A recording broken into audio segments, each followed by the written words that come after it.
Hey everybody, what's going on? Rob Cesternino back here for the third and final of our Survivor Tribe previews for Survivor 43. Today, we're talking about the Baka tribe. And now, here is a man who has been working on all of the Survivor 43 preseason interviews for several weeks now. Here is the great Mike Bloom. Would you say, Rob, that we've been carrying the preseason on our Baka the past couple weeks? Yes, we are literally carrying the preseason. Oh, I mean, you are literally carrying the preseason on our Baka.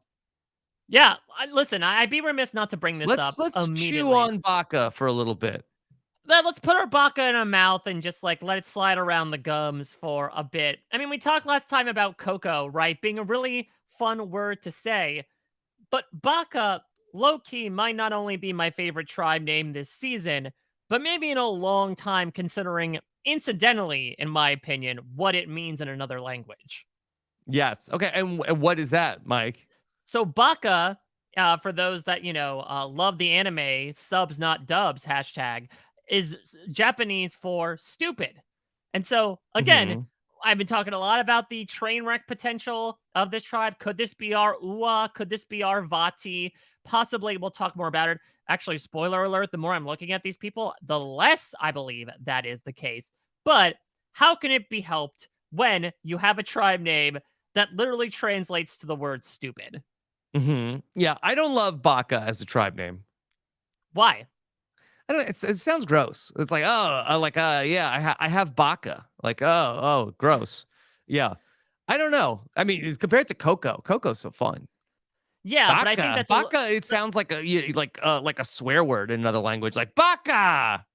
Baka. Yeah, sounds like some Yeah, sort of like like if you were watching like Mediterranean Star grandmother. Wars, like yeah, that's like a curse that like somebody would say to you at Mos Eisley. Baka, Or I'm just imagining like some sort of grandmother wielding a wooden spoon, be like, "You got your Baka here. I'm gonna get you." Baka. Yeah. Exactly. So I don't know. I kind of love it for that reason, also because we talk about how they don't do themes anymore. Where's brains versus brawn versus beauty? We technically have a stupid tribe. And I do Hmm. believe actually there's an international season of Survivor. I remember this because Shannon Gus gave us a quiz, I think like a couple of years ago about international Survivor. And in one season, they actually did divide the tribes into smart versus stupid. And so that's maybe the Hmm. closest we get here in name only. Well, that's the dream. Exactly. So here It's we like it's are my talking. dream to be out on Survivor. Like this has been the culmination of all the adversity that I faced in my life, and I really feel like, all right, well, take your place over there. You're on the stupid tribe. Now, stupid as a stupid person, how do you spell you when you're text messaging? Do you spell it like YU because you're so stupid? Yeah.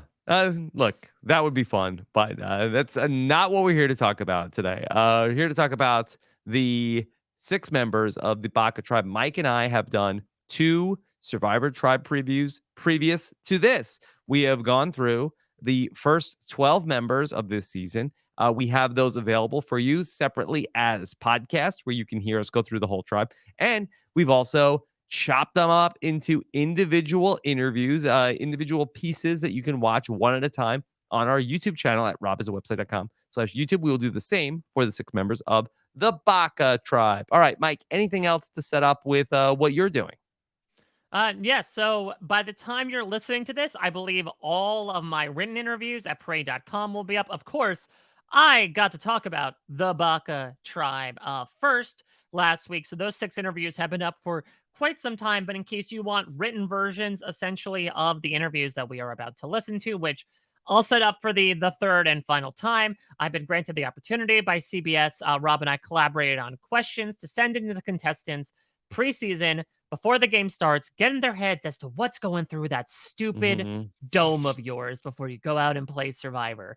Again, tribe name, not any sort of characterization. Of And course. so what I did was essentially took the answers. I did a little bit of audio magic behind the scenes to make it seem, quote unquote, like I was asking the questions. But we're going to hear from them. We're going to stop down on occasion, talk them through, bring in some additional intel from the bios, from the 1-minute videos that have been frequenting social media, maybe some extracurricular stuff as well, if that is available. And finally, by the end of this, not only get a glimpse as to how this tribe will be able to work in and of itself, but perhaps if there are indeed some legitimate winner contenders for the season that might come out of the Baka tribe. All right. Without further ado, Mike, let's talk Baka. Okay. Who are out of this tribe that will wear yellow? We're going to talk about Elie. Yes, Elisabeth Ellie Scott. She is 31, currently lives in Salt Lake City, and she is a clinical psychologist. Okay. All right. Sounds like a good profile. What else about Elie? Yes, so Ellie is somebody who she'll talk about over the course of our interview here, is somebody who came from a bit of a troubled household, had a family that dealt with addiction, and was able to sort of work her way out of that situation to end up going to school, studying psychology, getting all the degrees that was necessary. And now, currently, specifically, her line of work is working with veterans through PTSD. And so she feels like there are a lot of applicable skills that could apply to the beach. And we'll get into it almost immediately. She has a very interesting origin story as to how she ended up getting into Survivor. Okay. All right. So let's hear from Elie. Oh, Mike. Okay. We need to come up with our safe word here to stop the audio. Okay. We did last time potato. Our first Mm-hmm. time out, we did mailbox. Mm-hmm. So that means we have to say something about the game of soccer. Yeah, so we could do, the sentence I believe was there is such grace in the game of soccer, it makes me cry. So whatever sort of noun or verb you want to pull out of there, I'm totally fine with. Well, I'm drawn to Grace, but I think that that might be confusing. That people might think that we're calling out to your Game of Thrones podcast co-host. Yeah, and it's odd because the other 23 hours of the day, I am indeed just calling out into the ether for grace leader at any point in time. But I'm fine putting Mhm. some grace in here. Look, we could Yeah, all use a little grace in this day and age. yeah. Or should we say soccer? We can say soccer too, though I don't know. Will that segment our non-American listeners who are like, damn it, it's football. Stop saying soccer. Hmm. Or the Let's Mike or the go. Mike or the Mike Turners that are listening. They're like, I don't even like soccer. I can't believe I have to say this. Mhm. So I don't know. I like Grace is a better word to like interject with. Soccer is a soft sound to start. Yeah, let's go with the harder sound here. Let's go with grace. Okay. All right. Let's zig when people think we'd zag, which would be assumingly a maneuver in soccer. Haha. Okay. All right. Here's Ellie. Why are you here on Survivor? I started my journey of applying to Survivor thinking that I just wanted to come and be on this show because I'm obsessed with it. I'm a super fan. But throughout the process of auditioning, I've done a lot of self-reflection and realized that I've really got some things to prove to myself. I have had a lot of self-doubts since I was young, just about my capabilities. And I think I wanted to prove to myself that I could get out of my comfort zone and do something different. And just because of my profession and kind of my family system, I've always kind of been in a role of serving other people. And so this is a chance for me to be able to just focus on myself and put myself first for the first time, maybe ever. What's your history with watching Survivor? So I first started watching Survivor when I was young, just along with like the rest of America, and then kind of fell off for a while. But then I had somebody tell me when I was in grad school, they were like, you've got to watch Survivor. I think it's right up your alley. And they told me that I reminded them of Michelle Fitzgerald from Cambodia. And I was interested, right? So kind of started rewatching it in vain. So I was like, I want to see this person that reminds someone of me. And she ended up winning the season. And so I was like, well, damn, maybe I'm cut out for something like this. And I just became fully obsessed. And so I've watched every season, every episode at least twice. I've seen some seasons 3 times, and I've even seen some seasons 4 times. Wow. So to say I'm a super fan is an understatement. Grace. Okay. Grace. Yeah, Yeah. this is a completely unique origin story for Survivor. Even decades upon decades of the show being on the air, Rob, I can't remember off the top of my head any contestants who said they started watching it and getting profusely into a show because they were told by somebody else that a contestant reminded them of them. Yeah, it's weird. I don't know necessarily, like, in hearing Ellie talk, I'm not getting Michelle Fitzgerald.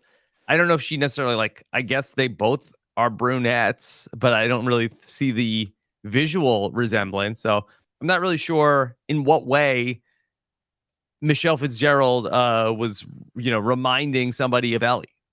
Yeah, I mean, I think I've seen more like close-ups of her face, either in her photos or like in the social media videos, where like I can see a bit of the facial resemblance. Hmm. I'm not entirely sure. Maybe Ellie just walks around psychology school kicking down structures, which we know is a Hmm. big Michelle Fitzgerald go-to. I will say I see a different resemblance that is perhaps closer to our own circle, Rob. Maybe it's the similarity in names, but I see a lot of Allie Lasher in Ellie Scott. Okay. I don't know. I think it's maybe it's the similar hair. I think it's a little bit of like that sassiness that we'll get into a bit of that Survivor and reality TV super fandom. But I don't know. That's what I'm personally connecting with. And maybe Allie is sort of like the middle stage Pokemon evolution between Ellie and Michelle Fitzgerald. Yeah. And maybe Allie had no intention to listen to this podcast, but now because that you said that this person reminds you now she's very invested. Yeah, I say this with all the love in the world for her. That is a very Allie Lasher move, right? To be like, oh, you Hmm. should watch this show. There's someone that reminds you of me. Like, okay, sure, I'll check it Yeah. out. But I love the fact that it was a gateway, that, and I guess this is a very different form of representation, right? Of like, I look There's on my somebody that screen and looks like I you. see people like me. In this case, it was I saw this doppelganger and it got me into the Hmm. show. Hmm. Yeah. Okay. Did So did you yes. hear that recent news, by the way, Rob? That like doppelgangers have been proven or something. I feel like I saw some sort of like Yahoo Science article. I don't know Hmm. if this is News AF adjacent about Yeah. how it's been scientifically proven that like we all have at least one doppelganger that exists out there. Hmm. Yeah. I mean, I feel like that maybe twice a year somebody says, like, on a reality show that somebody, Rob, this person looks exactly like you, but it's usually like they're just like wearing a plaid shirt. Well, that's the thing. There's a difference between that and just like generic face blindness of here's a man with like Hmm. semi upright black hair and a beard. They're like, oh, is that Rob? It's like the butterfly. There's a difference between the butterfly meme and like outright sharing DNA. Hmm. Hmm. Mike, have you met your doppelganger? Oh, that's tough because similar to you, like anytime someone sees like big nose, tall, gawky guy, they're like, "Oh, that's you." I know for a while I certainly got like the Adam Klein Hmm. comparisons. I know I got a bit of the Zach Wurtenberger comparisons. I don't think I've met my one for one particularly yet. I I want to meet yearn for them. that day. I I want to mean, meet listen, them. I would as Evil well. Mike Bloom. Yeah. No, they'd be good Mike Bloom in this case. They'd be like squeaky clean, church boy, Hmm. and then I would be sort of the evil twin in that regard. And then maybe if they do show up on Survivor, would I have to be inclined to apply then? Is that the rule now? Yeah. Could Survivor go to the lengths to find the doppelgangers and bring them out and then basically, yeah, this it would be like basically like a Survivor colon It Takes Two, where basically you come out and it's like, all right, you're all playing against the tribe of your exact doppelgangers. You are not related, but we found people that look exactly like you. I mean, listen, I know people bash on the recruit process, but maybe we should bring it back just for that one concept. Yeah. It's like that MTV dating show. You ever hear of Game of Clones before? I'm interested. So basically, what they did was they brought on, I think for the vast majority of the time, it was like an MTV celeb. Like I think Yeah. Cara Maria was on, Johnny Bananas was on, and they took like, what is your perfect type of partner? Hmm. And they essentially, Sounds familiar. I feel like was yeah, they there had, a Jersey Shore personality hosting? oh, I'm sure. And then they Mhm. basically brought on like 4 to 5 people that looked exactly like that person. And so then it was like, okay, well, listen, beauty is only skin deep. So like, let's essentially copy the same skin from person to person and see if Mhm. who you exactly end up going with. I'm sorry we went off on such a tangent during your segment, Ellie. I'm so sorry, Ellie. But look, oh, I don't know if it was hosted by, no, Pauly D was on it. But But I knew that was in there. I had that association. Yeah. also, he said that, and so it's interesting because I guess the idea was it's not even a clone of your type, it's clones of a celebrity that you have a crush on. And Mhm. so for Pauly D, it was 5 clones of Megan Fox. Mhm. Okay. They could have used some of them in the future Transformers movies. Yeah. Not to be confused with Cassidy's spirit animal, just the fox, not Megan Yes. Fox. Okay. All right. Let's go back to Ellie. Give me one Survivor winner and one non-winner who you identify with the most. I identify a lot with Nick Wilson as a winner. I appreciated him opening up in his season about addiction in his family and that his mom had passed away from it. I have that in my family as well. And my sister actually passed away from it. And being able to watch things like that come up in a show that's a competition television show, but also really about personal growth and this like personal journey was really important for me in my life. Also, just from a gameplay standpoint, I think his ability to kind of be underestimated. People didn't immediately see him as a strategic threat. I think maybe they thought he was out looking for idol, so he had a target on his back at first, but he was able to kind of weave around that and make really deep connections with people that lasted him throughout the game. And I think I'll be able to play similarly. In terms of a non-winner, I think that Cirie Fields is the best to never win the game. She is fantastic, and I also think I'm a lot like her. She's nurturing, she's a nurse, and so she's got kind of a similar service profession as I do. And she is a massive strategic threat, but I think sometimes is underestimated. Sometimes people, give credit to maybe a flashier, more outspoken player like a Parvati when she was just as much at the forefront of a big move like Eric giving up his idol in Micronesia. So I think that I would play a lot like Cirie as well. What's your favorite moment in Survivor history? I have so many favorite moments from the history of Survivor. I mean, I think the one I just mentioned where Eric gave up his idol and the amazing Black Widow Brigade was able to orchestrate that. Everybody played their part so perfectly. It was like a true team moment where everybody really orchestrated this amazing thing in Blindside. But also I love just like quirky, funny moments. I was just reminded of one today where like Billy professed his love for Candace, and it was just super awkward just thinking about how like we're sitting here kind of watching each other. We're not allowed to speak to each other before the game, thinking about how awkward that must have been, but also just like a really funny, beautiful moment. So that one came up in my mind today. Great. Yeah. Mike, I do think that in future seasons, and we might need to say, like, besides Eric giving away the necklace, what's your favorite Survivor moment? It's a good point, but I did realize something, and I think good on Heather, I believe it was on Twitter, who shouted this out, not Heather from Survivor 41, because I also think it also ties into a bit of like the Nick Wilson mention, which I want to get into a bit too. So remember, these people went out to play Survivor in like April, early May of 2022. What 2 seasons of Survivor are currently on Netflix? Micronesia and David versus Goliath. I have a hunch that though Ellie mentioned she has watched, every season's up to 4 times. For some people, if they're like, okay, got to get up to snuff, let me rewatch what seasons are available. Oh, look, there's 2 on Netflix right now. If they're rewatching Micronesia and David versus Goliath and it pops to front of mind, then it makes sense to me as to why we're getting a lot of mentions of that. Even with David versus Goliath, like we'll talk about the Nick mentions, but like Gabby's been mentioned a lot. Christian's been mentioned a lot. We love the spare Mike White reference that happened a couple podcasts back as well. So I do wonder if there actually is a bit of a bias in the 2 Netflix seasons now that just customarily get added to, the Survivor repertoire every year and how that informs the players that are about to go on the season.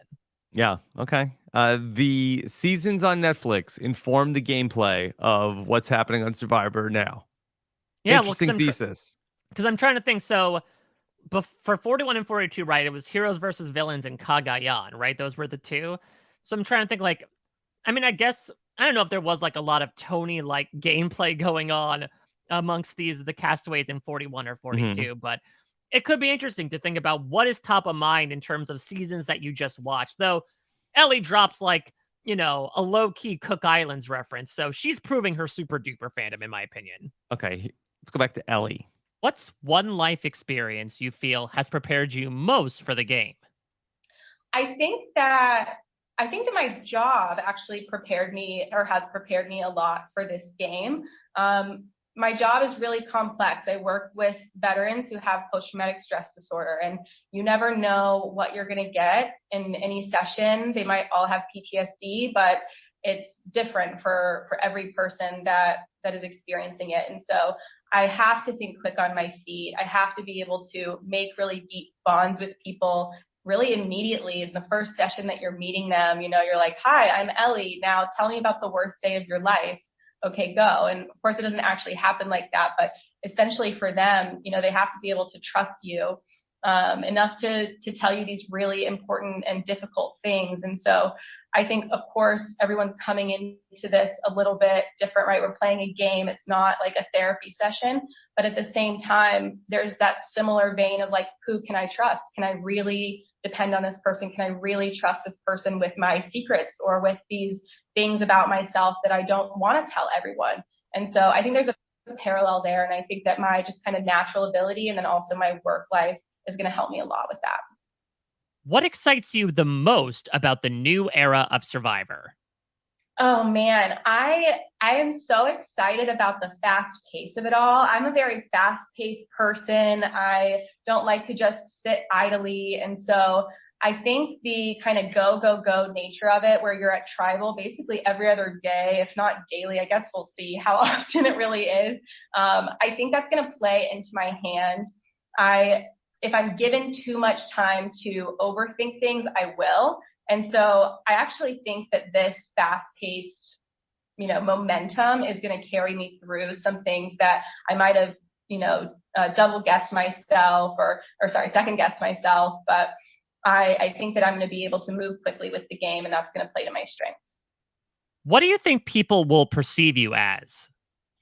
That's a good question. I think I'm always surprised to hear that people see me as like a very put together person. I've been called at work like I'm well organized, people will say, but what they don't realize is that the organization's structure that I've set up for myself is because internally I'm very disorganized and I'm kind of messy and all over the place. And so if this is anything like my real life, in terms of how people perceive me off the bat, I think I do kind of give an air of like, yeah, I've got it together. I'm just fine. But deep down, I'm going to be freaking out with the rest of them. And so it'll be interesting to see if that's how I'm perceived in the game at the beginning. And if it is, I think that pretty quickly they'll be like, okay, no, she's just as misfitty as everybody else. Great. What type of... Yes. So let's talk a bit about, the occupational skills that Elie has and how that might apply to the game. Because, look, not to sort of put these both into the same category, but we had a similar conversation when we were talking about Tori last season, right? Tori was a therapist, very much came in with this idea of like, I have these typical interpersonal skills. I have to talk to people on their worst days, have them open up to me with the first impression, et cetera, that Elie is giving similar language about. I do feel it's a bit different, and with no, maligning towards Tori, but I feel like Tori came in at least more so with this attitude of like, I'm going to treat this like a therapy session. Like I'm going to be able to bond with these people over all these different things. Mhm. And as we saw early on, was so transparent about it. It really just grinded against the way a lot of people were feeling on her tribe. I think Elie is coming in with perhaps a better headspace about it. Like she has said a couple times, including in her social media video, she's like, listen, I know it's a bit like apples and oranges. I'm going to use more so the skill sets that I have as a psychologist to be able to connect with people, as opposed to treating it as one big 26-day therapy session. Yeah, I think that where we saw like with some pushback on the idea of what Tori was doing last season was that I feel like that to come in and feel like it's going to be like transactional. Okay, I'm going to use this life skill to get people to be able to give me this information, and then I'm going to be able to advance in the game due to like people. I feel like that Elie is coming at it from a more of an approach of, okay, I will be able to use what I've learned to build relationships, but not necessarily than, for my own gain, as like, each individual like conversation being something that she can pull something away from, as opposed to just making good bonds throughout the course of the game. Now, I think what also does apply, though, from her job is her specialization, right? Where she works with veterans who have gone through PTSD. And she Hmm. vocalizes this in her interview that she essentially has to like talk this person through reliving arguably the worst day of their life or worst Hmm. days of their life up to this point. And not to say that Survivor is comparable in any way, but I do think in an environment where like there can be a lot of low morale, high stress, high emotions, I do think that actually is, for lack of a better term, a similar battlefield that Ellie Yeah. has to fight on, right? Like dealing with people who are at their emotional low and trying to be able to like coax a relationship out of them. I think especially as the game goes along, if she survives for that long, I think that's actually a really good skill to utilize. And just to go back to like quite a literal example of this playing out in Survivor, was the relationship between Denise and Ben in Winners at War, Mhm. where Ben is, has been like very vocal about his issues with PTSD. Denise being a therapist, they were able to really have a strong bond in the game, while it didn't really like end up manifesting so much in terms of like a strategic alliance. I think that they became like very close during that season. Oh yeah, I mean there are text message exchanges that they Hmm. indicate as such. I mean, speaking of those bonding points, like we don't have anyone on this season, I believe, that has served, but I know that, like, for example, someone we'll talk about today, Gabler, his father ended up serving, I believe, as a Green Beret. And so, like, Elie, I think, has enough tangential experience with the military as well that, like, that could serve as a bit of a connector point. She talked about, dealing with addiction in her family. We talked about this last time. Cassidy lost her sister to addiction. I think that's one reason why they both mentioned Nick Wilson as someone that they really find themselves in. And so that could also be another really interesting connector if they both end up making a merge together. So it's interesting that the realm of experiences that Elie ends up working with here might end up matching up like almost unnaturally well with some of the people she might end up playing with. Okay, let's go back to Ellie. Type of player are you looking for in an alliance? I think that often people gravitate towards me when they're maybe a little bit quieter, maybe feel a connection towards someone who's going to be more of a leader. I typically take on that role in relationships. I'm going to be the connector between people who might not otherwise connect with each other. And so I'm looking for people who want that in a partner, essentially. I want to work with people who want me. I don't want to be dispensable for people or just a number. I want to be someone who feels necessary as a partner to play the game. So that's kind of my main goal off the bat. But to be honest, my job again is making connections with people who are very, very different from me. And so I truly believe that I can make a friendship or make a deep, meaningful relationship with anybody. They just have to want to make a friendship or relationship with me. How eager will you be to look for advantages in the game? I would love to be an advantage queen. I think Drea from season 42 is just like a goddess of them all. I'm so impressed by her and her ability to find all these things, but I say ability because she's working really hard. I know that luck plays into it, but you don't find idols and advantages if you're not looking. I want to be looking. And so I think as much as I can without making myself seem conspicuous, I want to be looking for idols. I know that you've got to hunt for them if you want them, and I'm definitely going to do that. What's the one thing you told yourself you wouldn't do in this game? Oh, yeah. One thing I told myself I would not do is step down from a challenge for food. I think it would really take a lot for me to do something like that. I mean, potentially in a situation where I needed to like prove that I was with a group of people, maybe if we all had to step down for rice kind of tribal thing and gain some respect, I might do that. But if it's like you get to eat during this challenge if you step off the block, I told myself I'm not going to do it. I hope that I have enough guts to actually just stay and compete and starve for one more day. Yeah, that's pretty interesting, Mike. That's very specific. I don't think we've ever heard that answer before to that question, but I think it's also something that I mean, Elie talked about like eat or compete, sort of like we need people to sit out of the challenge for rice, but the immunity challenges don't last long enough anymore for people to step down. And I'm trying to remember, even from like the Christian versus Alec, 6-hour marathon, I don't even think that they bring out food temptations to get people to step down. I'm pretty sure the last time they did it, from when I recall, was back in Survivor San Juan del Sur, Yes, that's right? what I was going to say. Yes. Where Natalie was able to finagle Jeff, do his own negotiating, right? To be like, okay, can you bring me out the candy and basically everything you offered everybody else so that I can step down, please? I'm covered in spit, sir. And that's the last time I can really remember. To that point, I think it's much less likely to happen in the new era as well, right? Where they're really all about the danger and the struggle and the fact that you don't really get any food. You have to kind of forage for your own food. And even if you win a reward, it's one fish. So I think that Elie won't have to face that situation unless it is really this like altruistic, okay, you have to sit out. And if she does, maybe it's like what we saw in Survivor 41, right? Where everyone who had idols plus Ricard ended up sitting out because she's so flush with advantages as she wants to be that she feels she can do that. Yeah. Okay. And maybe, in the case of like where Drea had the chance to sit out, didn't want to eat the food, got another advantage from that. Yeah. So that is like, I think the one sticking point I think I have with Elie. I have a lot of positives about Elie, as I've spoken about over the course of this interview.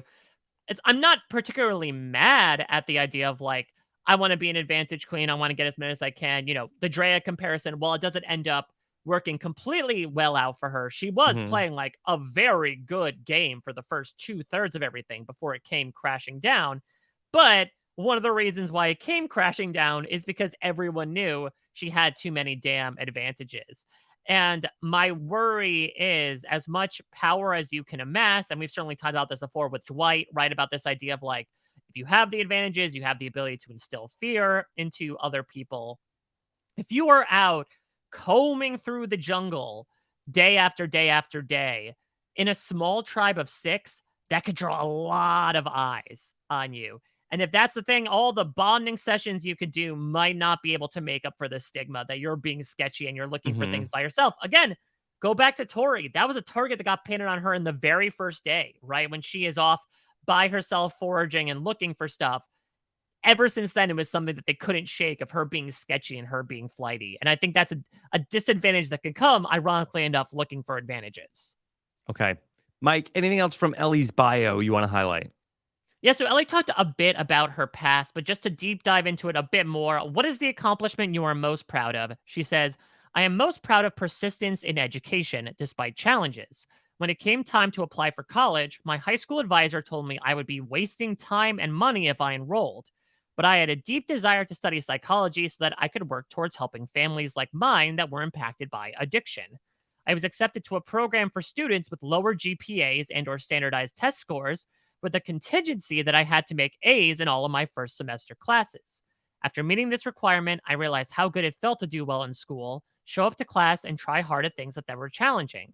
I graduated college early with a 3.89 GPA and proceeded to earn a 4.0 GPA in all of my master's and doctoral courses. Take that, stupid tribe name! Yeah. Joke's on you, stupid name. I will also say, speaking of stupid, God, I hope this high school advisor was not long for their job, if that's the story of like, I don't think college is really for you. Have you tried more so putting on a pair of overalls and going to a garage? I mean, she kind of is wearing like pseudo overalls, right? I suppose so. It's more coveralls, I would say. Yeah. Yeah, I mean, I'm glad that she was able to not listen to that person and move into it. Something we would never know. Look, there's different approaches that are, maybe that she was looking out for, like, hey, college is expensive. I mean, perhaps, but I would outright say, if the thing was your grades aren't high enough, you shouldn't think about studying this thing that you want to study. That feels a little discouraging. If that's the lone reason behind it, Another answer that I think is really interesting. What is something we would never know from looking at you? Most people don't know that I'm creative and artsy. I love to write, paint, and learn new crafts when I have time for it. I want to put a pin in that because we're going to find that is actually a recurring theme in the women of Baka. They are three very creative individuals, maybe despite their initial job titles. Mhm. And I wonder if that is something that could connect them, a connection through the arts, if you will. Yep. Is there any sports in Ellie's background? So she lists for her hobbies rock climbing, skiing, and karaoke at dive bars. Okay. So maybe she'll have a Wiggler's Wombats hat in her future. But I think that Yeah. she really touts herself as someone who is physically fit. That's Yeah. another reason why I do think that Baka might surprise us. Is I would say the vast majority of this tribe either has some background in fitness or has been very vocal about the fact that like I have been preparing extremely physically for the Mhm. course of this game. And Yeah. so I think there's a small chance, Rob, they might end up winning out in the pre-merge. Yeah, Ellie, I think it is a impressive profile. I think that she has a lot of things that you're sort of looking for, like in a skill set. Knows the show, isn't like overly talkative. Seems to be coming in with like a measured approach, but at the same time, really like looking to pounce on advantages when they come up. Has some level of physicality that they can hold them their own in these challenges. So overall, I think this is a good start for Baka. I'm impressed. Yeah, I have good prospects for Ellie at this point. Now, look, the way this usually goes in the preseason, who knows? This might be my Sarah Wilson-esque, like, yeah, she's got the goods to go far, and then ends up getting voted out first from her tribe. But at least on paper, Ellie, I think, is really set up well here. Maybe much like the Michelle that she was Michelle. compared to beforehand. I think she is someone who has a lot of those soft skills. Seems like she is physically fit without necessarily sticking out immediately as a huge physical threat. And so I think she's got a lot of good components that, again, you and I spoke last time about like, what does a winner in the new era look like? And even though the sample size is of 2, I could see Ellie following another typical pattern, right? If Baka wins out early on, she's able to make those relationships lie enough under the radar and then like find and use a couple of advantages when she wants to be able to cement her spot in the end game where a lot of those social connections come back to give her $1 million. Yeah. One thing I don't know. How old is Ellie? 31. Oh, okay. Oh, I really like that. Okay. Okay. Yeah. Very good for Ellie. All right, Mike. Let's talk about our next member of the Baka tribe. All right, we're moving on. Jeanine. Jeanine Zheng. Jeanine is 24. She is from San Francisco, California, and she is a UX designer. Okay. All right. We talked about that a little bit in our preview podcast about the UX experience of Survivor. What else about Jeanine? So Jeanine she's a first generation immigrant. Her father immigrated from China, and Survivor was his favorite American reality show. He got her into it. And so while she definitely loves the show, it is a little bit of like hoping to represent and make her dad proud while she ends up playing on the beach. Okay. All right. Mike, are we ready to hear from Jeanine? Let's do it. Okay. All right. Here is Jeanine. Why are you here on Survivor? I'm here for 2 reasons. So I'm here first and foremost to play for my dad. This is kind of the culmination of his American dream because Survivor has been his favorite reality American TV show forever. And, as a Chinese immigrant, like he could have never imagined being on the show. But for me to now be on the show as his daughter and first gen is honestly for myself. Like I feel like this whole life of mine have been, really high achieving, trying to kind of fulfill this ideal of a perfect person that isn't necessarily me. And whether that was in high school, graduating as valedictorian, going to Harvard, graduating with honors and a thesis, and like all these things that I feel like I had to do or had to achieve and had to be. And Survivor was kind of the first moment that was like, oh, I'm chosen for just who I am and for the things that, I don't know, that aren't, so robotic and so high achieving. And I'm just excited to be able to get out here and play and prove to my 8-year-old self that like me as a person, as a socially intelligent and creative and whatever witty person is enough out here to win. What's your history with watching Survivor? I have been watching since I could. I mean, before I could even really understand the show, to be honest. But like I said, my dad has been a fan since day one. So he passed down that love of Survivor for me. And I just grew up watching it. And I feel like I've evolved alongside the show. I can like hallmark my life alongside the different eras of Survivor, from old school to new school to big moves era that we're now in. Give me one. Grace. Yeah. Okay. So Jeanine defines the Survivor eras as old school, new school, and the big moves era. Which is interesting because so we're not in the new school era. Is it new if it feels postmodern? Old? Yeah. Yeah, that's the idea. Yeah, is it more so this idea of like, okay, this is post old school, but it's not exactly new era. And I wouldn't even call this the big moves era. Frankly, I would call this the advantage era over everything. I think just from like a game design and structural perspective, that's the biggest difference between this and the other couple of eras. But people like to define the eras of Survivor, and I think Jeanine did it in like a very clean yet very broad way. Yeah. I don't know. I feel like maybe this is like a whole nother podcast. Like, I kind of feel like I'm even okay with old school and new school being over, but then maybe like then there was the big moves era, which is like the 30s. I feel like, but now I feel like we're in like the monster era where it's just like anything could happen at any moment, and it doesn't need to necessarily be big moves, just like like there's just like exploding things happening everywhere.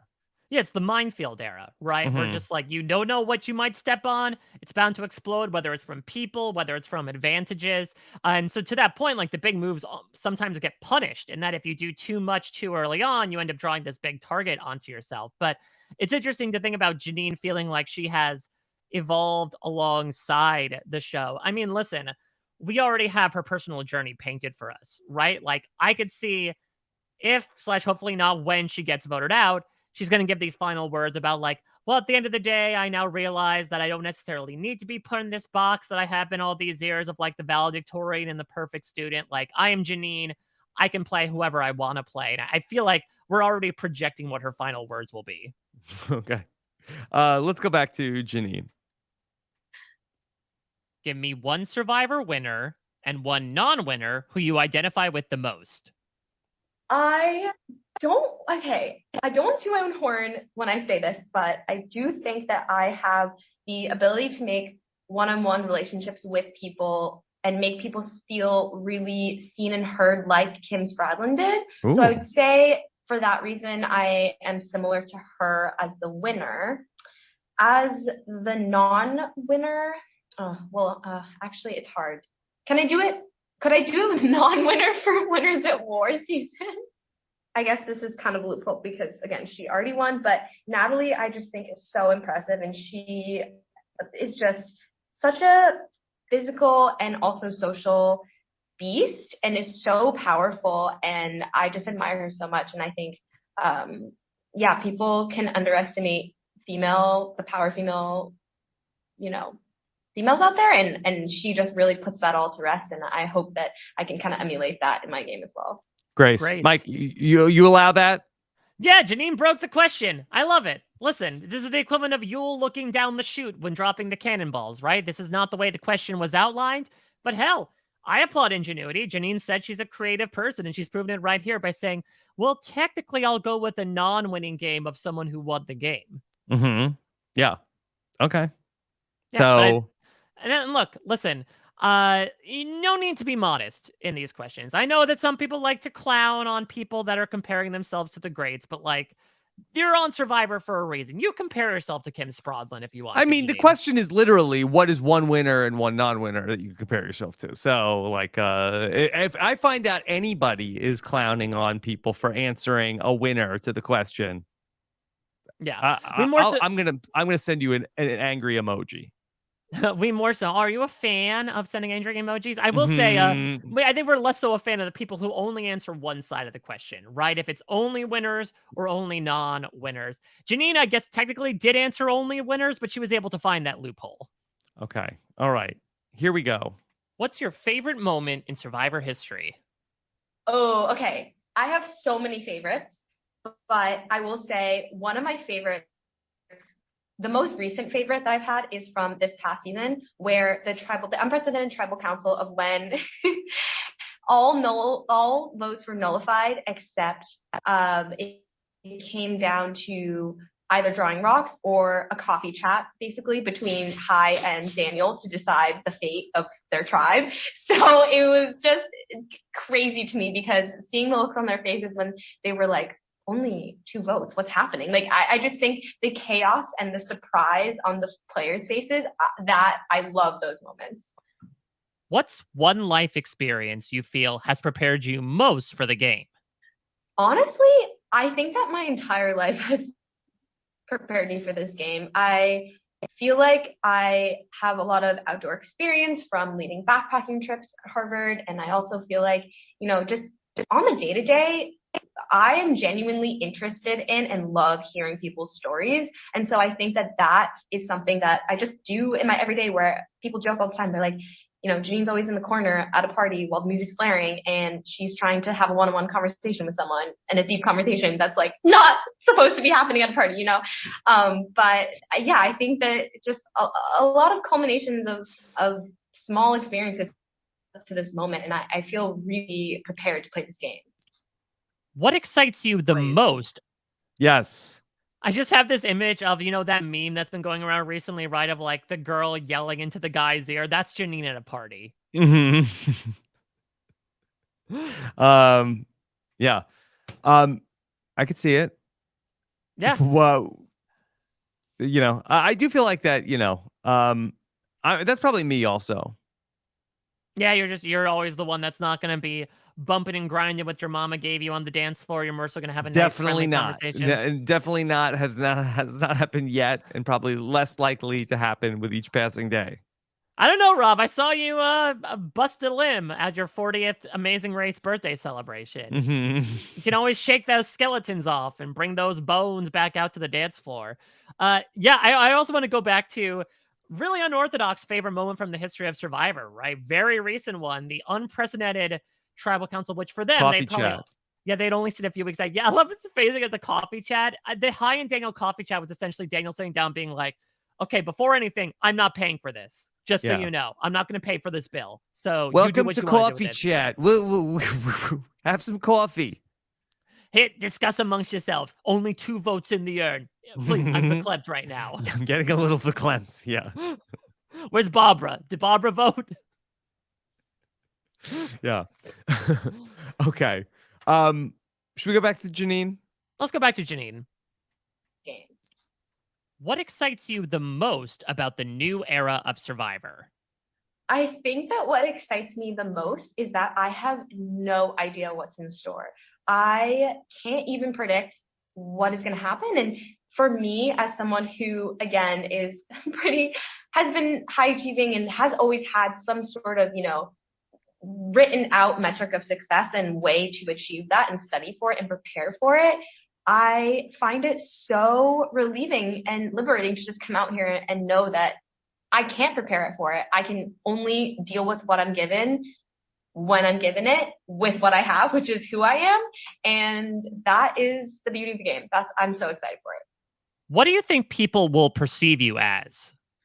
I think that people will definitely underestimate me. I am prepared for people to see me as a small woman and think that I am weak and that I can't contribute to the tribe dynamic physically, but they are going to be wrong. I am athletic and strong-willed. I also understand that I am Asian and probably will be perceived as, intellectual, strategic. So kind of trying to make sure that I combat that a little bit going in, I think is important. What type of play? Grace, just thought that was interesting to hear Jeanine like, okay, realize, okay, these are sort of like some negative stereotypes that people may have about me, and then I am going to have to deal with that in the game. Yeah, I mean, let's also look at the optics. I think it's really interesting that she is going to be playing on a tribe with another Asian cast member in Owen, who, spoiler alert for his interview, also goes into a bit of that similar perspective, right? Of like, I understand that the way we're sort of stereotyped is to be perceived as smart and sneaky. And so I do wonder to that point, will they be able to help each other out in that regard, right? Like, will they Mhm. be able to sort of vouch for each other as to, listen, we're not all like this. But I think it is a really good idea, and ideally how you approach this question, right? Is like, here are some ways that I know I can be looked at, and here's how I will overcome that, as opposed to like, hey, I'm viewed for all these positive aspects, and I'm going to steer into them. Yeah. I just don't remember another player talking about like, okay, like I certainly like I've heard many players talk about this like after the game, but like going into the game, like here's a bias that people have, about people of my race, and then to like, be thinking about that like going into the game and have that verbalized in the pregame interviews. I just think is really interesting. Yeah, I have to remember. I have to look back through at least the interviews that you and I have done. I have a feeling that there has to have been at least one other cast member who talked about like the Hmm. again the stereotypes of, especially with Asian survivor players, of being perceived as sneaky and conniving. I'm sure they've talked about it before, but I think it is something that it is top of mind for two people who again also happen to be on the same tribe, which I think could work out really well for each one of them to dispel those notions. Okay, back to Janine. I think it's important. What type of player are you looking for in an alliance? I am looking for a player. Going in, I really want to find one person, my ride or die from day one, who I can just know that I can trust at least until the individual game. Like, I want to be able to know that there's someone who is eyes and ears for me, and that we are kind of a voting block for as long as we can be. And I understand that, it's always an individual game, and even more so once we hit the merge. So I'm just looking for someone that I can feel like I can trust, and trust to kind of process information the way that I would and share that with me. What's the one thing you told yourself you wouldn't do in this game? Oh, I hope I don't make a fool out of myself. I told myself that I can't be the first one voted out, and that I have to make the merge. Those are my two you gotta do Janines. But yeah, I'm really, really just hoping that those things happen or don't happen. Don't happen being voted out, happen making it past the merge. And then obviously winning is the third. How eager will you be to look for advantages in the game? Oh, I'm so eager. And I'm gonna have to reel it in, because as a super fan, I am so excited to just explore every nook and cranny and take it all in, and experience all the things that I've waited so long to do. But I know that looking for an advantage or an idol will put a target on my back, so kind of have to have some self-restraint. But as soon as I feel like it's in the clear, I'm hit the ground running. What's the best advice you received before coming out to play? The best advice is what I've received from my family, who know me so well and have seen me kind of in this, again, preparation game mode for so long leading up to coming out here. And they just told me right before I left, they said, Jeanine, you have to just have fun, be in the moment. This is your dream. And, regardless of what happens, you've already done it. You've already achieved your dream. And I think that for me, I just need to let that sink in, and to understand that I've already done it, and anything from here on out is just additive. Okay, all right. There's Janine, Mike.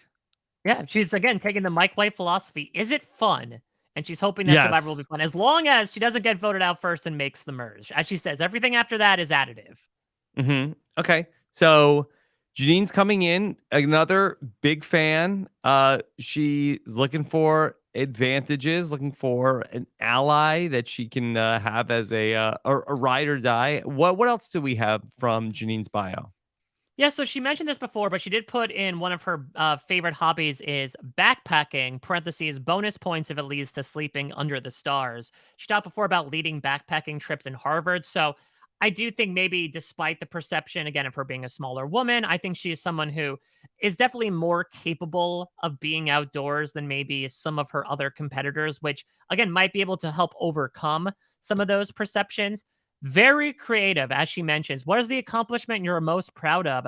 My senior thesis, which bridged my two majors of environmental science and visual arts. They are two departments that have never worked together as a double major, and it took a lot of initiative to create my own syllabus and thesis, which addresses both. The thesis is a true reflection of me, of my equal passions in sustainability and art. Well, I don't know about sustainability. We'll see if she raises a bit of a stink about, fishing the ocean for clams, a la second chances. Oh, I think you meant sustainability in the game. As Mike, she said she's not going to let herself be the first person voted out. Right, and that's a little bit like burning off the fossil fuels immediately, right? And will she have enough of a lasting power of the windmill to be able to gain enough energy to use throughout the game? Creativity also helps as well. Again, especially in this new era where there are so many different types of advantages and different types of caveats that come with it, being able to utilize it in a certain way. We saw that a bit with like the Vati tribe, for example, of how they were utilizing Mike's no vote down to how Marianne used that extra vote to get out Omer. Like, having a creative mindset, I think, is actually underratedly valuable in Mm-hmm. the minefield era of Survivor, if we want to call it this. And I think Jeanine having that perspective will help, as well as, again, I talked about this, Elie, someone else who works in the visual arts. I think I could see them connecting a lot over that. Okay. Anything else about Jeanine? Let's see. What is something we would never know from looking at you? People often assume I'm extroverted because I'm very effusive and engaged, especially when meeting someone for the first time. But I'm definitely an introvert and need time alone to recharge, which I do think is interesting. I feel like this is less and less of a phenomenon the more I talk to people. This idea of like the extroverted introvert, right? Someone Mm-hmm. you might assume is a natural social butterfly, but like needs time to themselves. Hopefully that time to themselves It's will not, relatable. yeah, hopefully that time to themselves will not like essentially segregate and sort of separate themselves from the rest of the people on the beach. And hopefully her going off alone would not mean they suspect her to go look and find something. But Jeanine, so she has, again, a bit of a fitness in her background as well. I'll say I'm a little less high on her than Elie, I think, because of some of those first impressions that she is mentioning. But I do see some upsides for her as well. I think you could get a sense of her energy from her interview. I think she has a really fun energy about her. Like, she very much seems like someone I want to sit down for a coffee date with alongside Hai and Daniel. Coffee chat. Exactly. And so I do think that if that is something that will ingratiate herself to other people, and if she is able to like use this as an opportunity to spread her wings and fly, much like the butterflies of dead relatives saying hello, she could be saying hello to $1 million check. Mike, let's talk about our next person here in the Baka tribe. And that should All right. be Gabler. Yes, Mike on Mike right now. We're talking about Mike Gabler. He is a 52-year-old heart valve specialist, initially from Texas, currently lives in Meridian, Idaho. Okay. All right. We heard a little bit about Mike when we did our preview of the entire cast, but anything else you want to set up before we hear from Gabler himself? Yeah, I mean, Gabler's really going to tout this a lot, so I won't put words in his mouth, but essentially, this is not your average look-in operation room tech, right? This is a guy who's decked out with tattoos, has a big beard, bald head, someone you might find, with the Sons of Anarchy. But much like that show, This world. yeah, it's all about family for him. He has a Mhm. very surprisingly soft heart, especially when it comes to his daughters. Does he ride a motorcycle? He looks like he has to have at least ridden one, right? He has Mhm. BME, big motorcycle energy. Big motorcycle. Okay. All right. Let's hear from Gabler. Why are you here on Survivor? Life is short, life is now, and you got to live it. And, I'm the best version of me that there's ever been right here, right now. And I look to get better. And I know that, this is going to test me in every way imaginable. And I really am a little bit anxious, but also very excited to see what reveals myself to myself. What's your history with watching Survivor?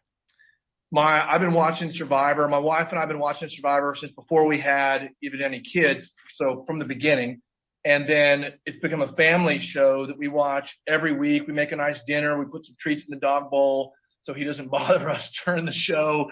And then we're one of those families that watches with the pause button. So when something big is about to happen or drop, we'll hit pause. We kind of cue the room, and I ask my two daughters what they think, my wife, and we all kind of make it our best guess, and then we hit play. So it takes us about 2 hours to watch on Survivor night, but it's a special night for us, and we love the show. Gabler. Sorry, Grace. Okay. Maybe Sorry. just make it Gabler. Sorry. Well, it's another G word. Yeah. Boy. Yeah. And we'll see, my wife we'll see would if hate this. Yeah. Oh my God. Yeah, this sounds like, I'm glad the Gabler family is into this, because if you were invited over to watch Survivor night, this sounds like the most frustrating. See, I would like this. I mean, this is why I had to start a podcast, because I used to do this, and not necessarily always during Survivor, but during shows. And my wife would be like, "What are you doing? Stop it." Yeah, it happens a little bit with my wife as well, especially doing the scripted stuff with post-show recaps. Though for me, it's less so about the pausing and more so about like the clickety-clack of typing. So I'm glad that Gabler's not doing that and more so doing the John Madden of like, all right, let's look right here. We see what Hai and Daniel are doing. They're on their coffee chat. Let's pull the room here. What should they have done? Okay. I also like that the dog gets treats for Survivor night. Yeah, just to like get the dog out of the way, but the dog must be thrilled for Wednesday night as well. Yes, dog loves Wednesdays. Okay. Should they advertise that more? It's your pet's favorite night of the week, Survivor night. Well, yeah, don't you remember those commercials? I think it was going into, was it going in? Yeah, it was going into 42, because I remember it being at the end of the NFL season, right? Like the people who had the dog, was there, was the dog was I think named it was Rupert, a cat, right? Oh, the dog was named Rupert? Yeah, that Boston, I'm sorry, Buffalo Eric.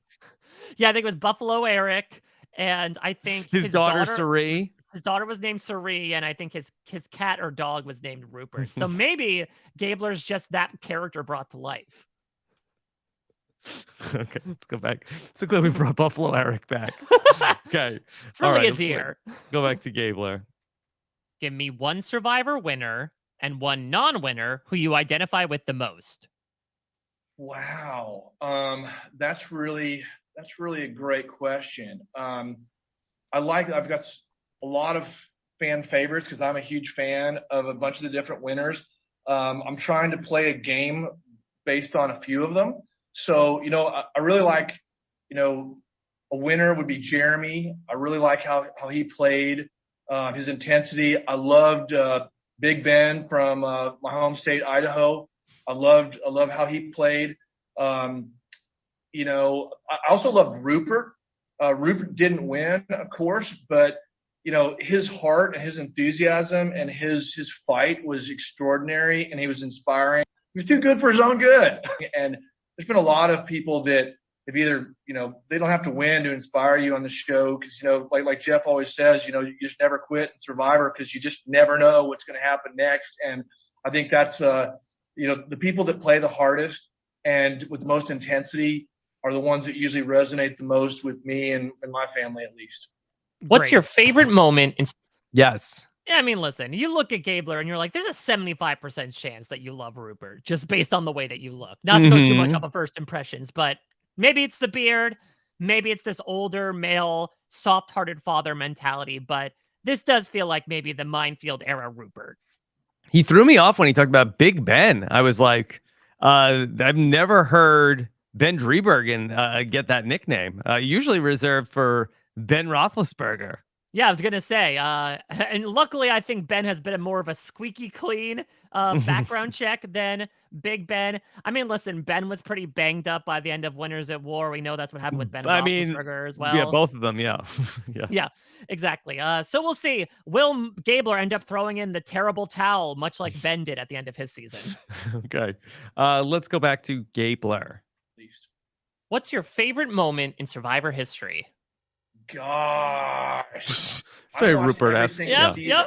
So, a favorite moment for me, I like it whenever there's almost like when you get a stronger group of people that think they have the upper hand, and then somehow it gets flipped on them abruptly. And I can think of, I'll just bring up Survivor Africa, for example, where Randy, he was kind of the lovable curmudgeon villain, if you will, was tricked by Bob and given a fake immunity idol, but he thought it was real. And then he played it. And of course, the rest of the tribe knew it wasn't. And it was kind of like it's just nice. It's just like a justice is done. He got what was coming to him kind of a moment. Those are fun. Also, though, whenever you see somebody like really battle it out and win an immunity challenge when they have to, and it's usually somebody that you wouldn't think could win. And that's really amazing when you just see how deep they dig and how much they bring of themselves. And they didn't even know it was in there, but they found it and they unlocked it at the right time. I think that is incredible. Grace. Yeah. So I think we know Randy's least favorite contestant in the new season. Yeah, I was gonna say, like, Randy does not like being called lovable, even if it is followed by kind of curmudgeon. And I know that might like dull the blow a bit, but I think he purposely is like, listen, they put me on the villain's tribe for a reason. I knew I burned the buff, but like, don't call me lovable at all. Yeah. Also, that he really flipped it around when he talked about Survivor Africa. Now, Gabon was in Africa, but listen, I can understand it. There's a little bit of a mix of there, but listen, there were also big power shifts in Survivor Africa, right? To your point, when he mentioned that, I thought it was gonna be a hot second for a throwback of like, remember the mall rats? They were the ones that ended up getting a temporary victory, but then Silas ended up getting voted out. Got flipped around. Okay, all right, back to Gabler. What's one life experience you feel has prepared you most for the game? Oh boy, one life experience. I'm 51 years old and I've had a lot of life in my life. And, it could be something for my career. I play a role on a heart team working with top surgeons and top cardiologists. I'm a clinical specialist myself, but we're in a very diverse team of people, a very multicultural group of people, but we all have one focus, and that is to take care of the patient. And it's in high pressure situations sometimes. And, to be able to communicate and work effectively and get good outcomes for patients with that team, I think that's probably going to really help me out here when it starts getting really dicey. What do you think people will perceive you as? That's a good question. First impressions, you look at me, I'm a pretty, I guess, severe looking guy. I'm a kind of a larger mammal. And, I've got a beard, kind of a shaved head. I've got a variety of tattoos. And so you don't know what the first impression might be, but I'm a very genuine person. And I think time is on my side. The longer I can stay in the game, the better it will be because, I really do care deeply about people. That's comes from my work dealing with patients. And, I think if I can connect with people and they connect with me, that'll grow my power in the game and advance me. And the deeper I get, the more powerful I will become. Grace. Okay. Yeah. Yeah, Gabler's a little weird. A little weird. How big of a mammal are you, Mike? I don't know. Probably like a gibbon or some sort of primate. I'm trying to think of like how. I mean, listen, the largest mammal is the whale. I don't think I'm necessarily comparing myself to the whale. I'm not. I think Gabler maybe is thinking of himself more so, I guess, like a gorilla, maybe. Yeah, because I'm thinking about other larger mammals, and they're all aquatic. But I feel like that the profile is starting to come into focus for me a little bit. Gabler talks about how he's part of a team.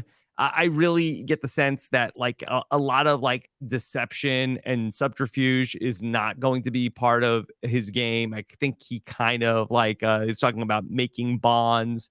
Even the players that he really likes are Rupert, Jeremy, somebody who's like known as a straight shooter. Well, not if you play fantasy football with him. Okay. Let me just tell you that right now. You wouldn't think he's America's hero if you did that.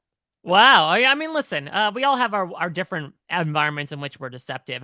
I couldn't agree more. And I'm looking at Gabler's, 1 minute video where he says that everyone wants to be, stabbed in the front by a friend, and he wants to be that good friend that will take everyone out one by one with a smile. And so, yeah, I think your point is very valid that I think Gabler himself, it's not that I don't think he's capable of stabbing people in the back. I don't think he wants to Yeah. do that. And that I- could be very tough. Yeah, I mean, and he seems like, a very like an honorable person and a person who like I don't think like takes any joy in being sneaky. And I think that he is very much into like, establishing trust with people and keeping that trust. Right. Remember, the two moments that he talks about from Survivor that he loves, one is just the generic idea of like the underdog winning a challenge, and the other one is, oh, when quote unquote bad guy Randy got tricked by good guy Bob. And so I think Mhm. he is very much into, as Jonathan Penner would much say, who are the bad guys, who Who are are the the good bad guys. guys? Yeah. So I think that honorific persona may be fine for the internal narrative of the show. I think it may make it tough for him to make decisions or be outright dishonest to people, which is a portion of the game that is fairly sizable. Okay. All right. Let's go back to Gabler. What type of player are you looking for in an alliance? So if I'm looking for, as an alliance member, what do I look for? I look for somebody that's got heart. But I look for somebody that is out there for a variety of reasons that aren't just the purse at the end or the title, but they want to go deep into themselves and they want to get far in this game to prove to themselves and everybody else in the world that they can do it. So I think that kind of a genuine competitor is somebody that I'd like to align with to get deep into the game. what's the one thing you told yourself you wouldn't do in this game? Cry on the first day, but that's already blown. I've got two teenage daughters. I love them so much, and they're on the other side of the world right now. And my oldest daughter, her prom is in 2 weeks, and one of the producers was asking me about her, and I'm gonna miss it. And unfortunately, because unfortunately, because of my career, I've missed a lot of things as my children were growing up. And she's both my daughters are the world to me, but they understand and they're supportive, and love transcends time and space, and I feel them with me here just like they feel me with them now, I'm sure. And of course I'm getting emotional just talking about this now. One of the coolest things about making this happen, getting off the couch and coming in and competing in the show is, I always tell my family and my friends, don't wait for life, do it. You've got to be an active participant in your own life. And don't wait, just do it.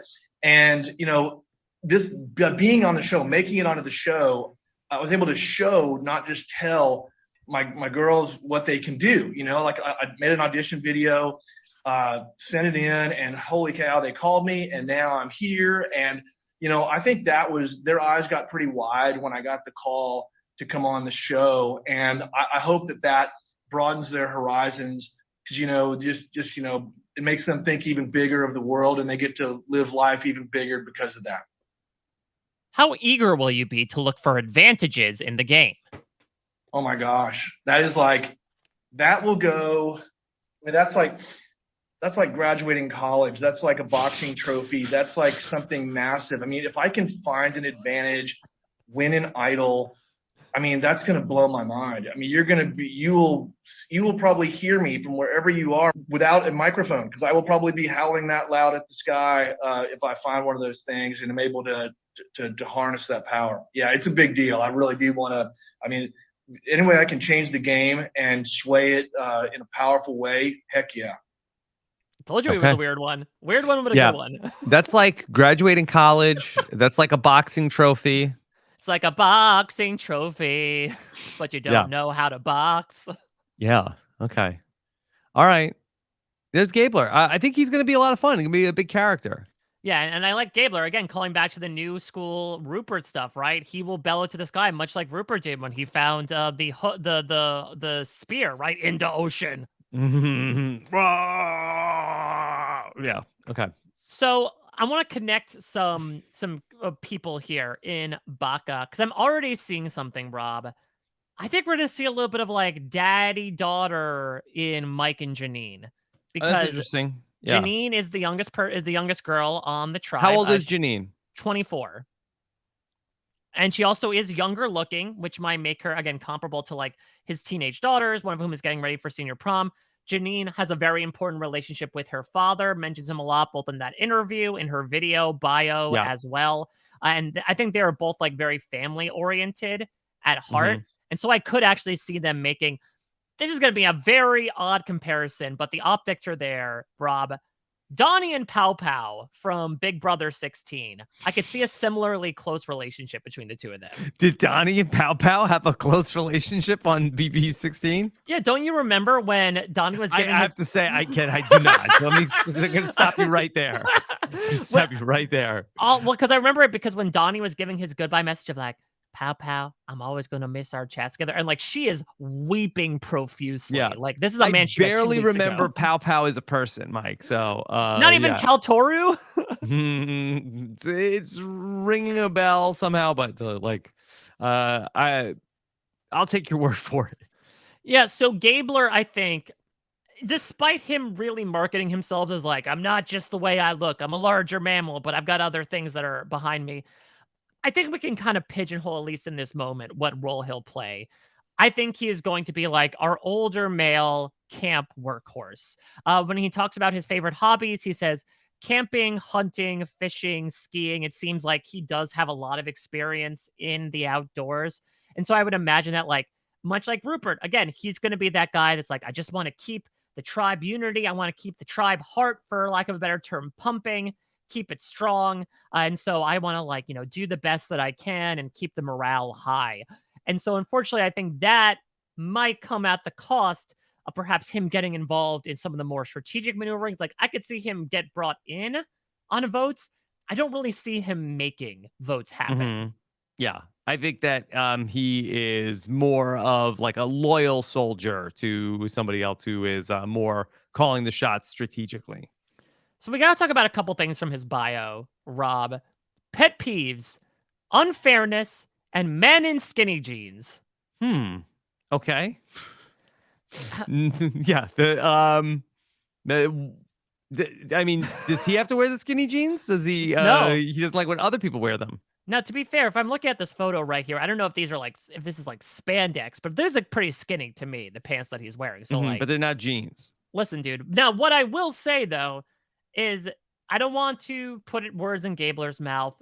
If I could come up with a rationale on his behalf, look, this guy's a heart valve specialist. He deals with circulatory problems all the time. Could it be more so a health issue of guys are wearing pants that are too tight? It's cutting off circulation to their lower limbs. As a result, we get some DVT going on. Heart's got to pump too hard for that.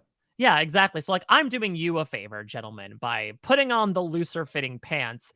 But I have to mention the highlight, I think, of the bios from all 18 contestants. Why do you believe you can be the sole survivor? Yes! That's his response. Short and sweet. Yeah, why not? I mean, I suppose so. Not really an answer to the question. Yeah. But perhaps... Maybe he read it as, do you think you could be the sole survivor? Yeah, but like, why would he assume that was the question? Wouldn't the answer be yes for everybody? I don't think anyone's going into like the reason why nobody's going on to the show being like, I think I'll be like 4th out. I don't know. I think I'll make I'll be gift a few times on Twitter, but that's probably it. No, everyone gets brought on because they believe, at least on the outset, they can win the game. So I just love the fact that Gabler is using this one word, yes. And maybe that's a larger microcosm for how he'll play the game. He'll say yes to everything, but not necessarily be the one to look deeper into the meaning behind the questions. Read everything at face value and possibly misinterpret it thusly. Okay. All right. Mike, let's talk about our next person here. I believe that should be Morriah. Yes, Morriah. Oh, back-to-back repeating names from Survivor 42. We have another Mike. Now we have another Morriah. This is a very different Morriah, though. This Morriah is 28. She is a teacher, and she is a performing arts instructor from Philadelphia. A number of Philly people on this season, Rob. The impact of Bryson Wen Presents. Yes, very much so. Yeah. So, and listen, we'll see how much brotherly and sisterly love is shown. For what it's worth, For Mariah's coming Mariah. in.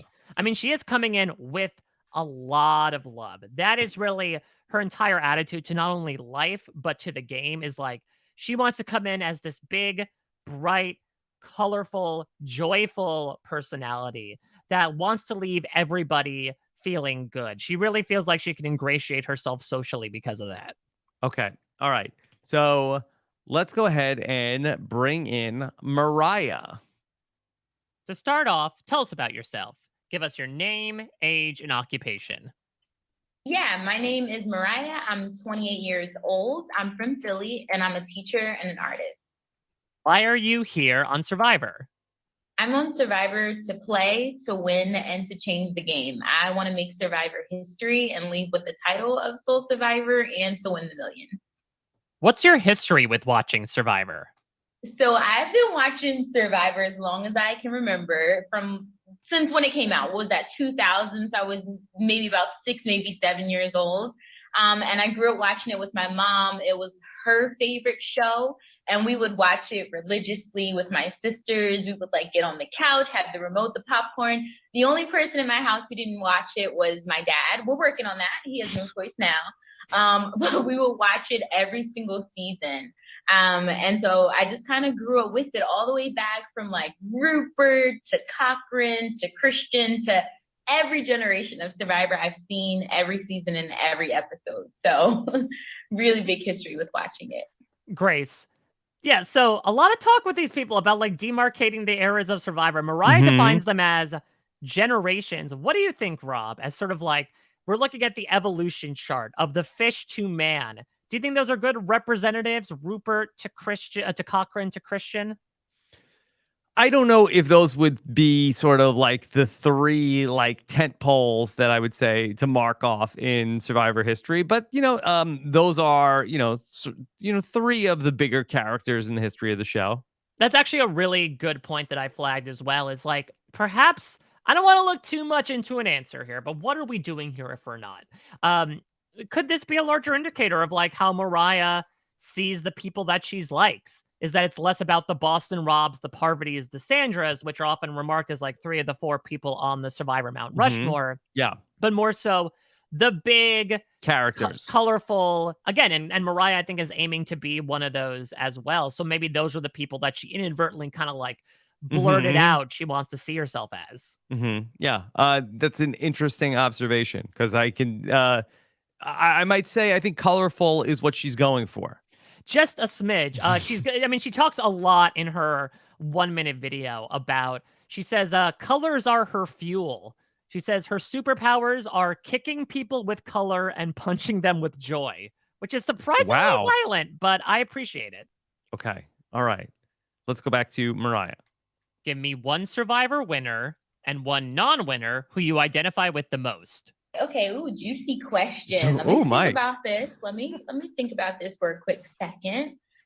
I'm gonna go current for a non-winner who I think I identify with. I'm gonna juice it up a little bit, even though they're still currently playing. You like it, the juice? I'm only labeling them a non-winner because they haven't won yet. So recently, I'm gonna say Marianne.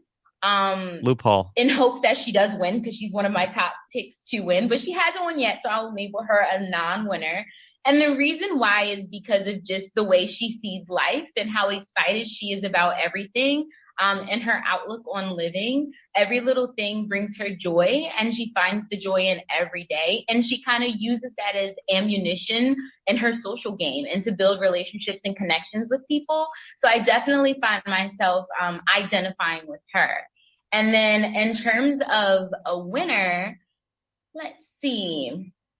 I'm going to take it back for this one. Let me go old school and think of some winners from the past. And I'd say this is going to be really different and interesting, but I'd say Kim.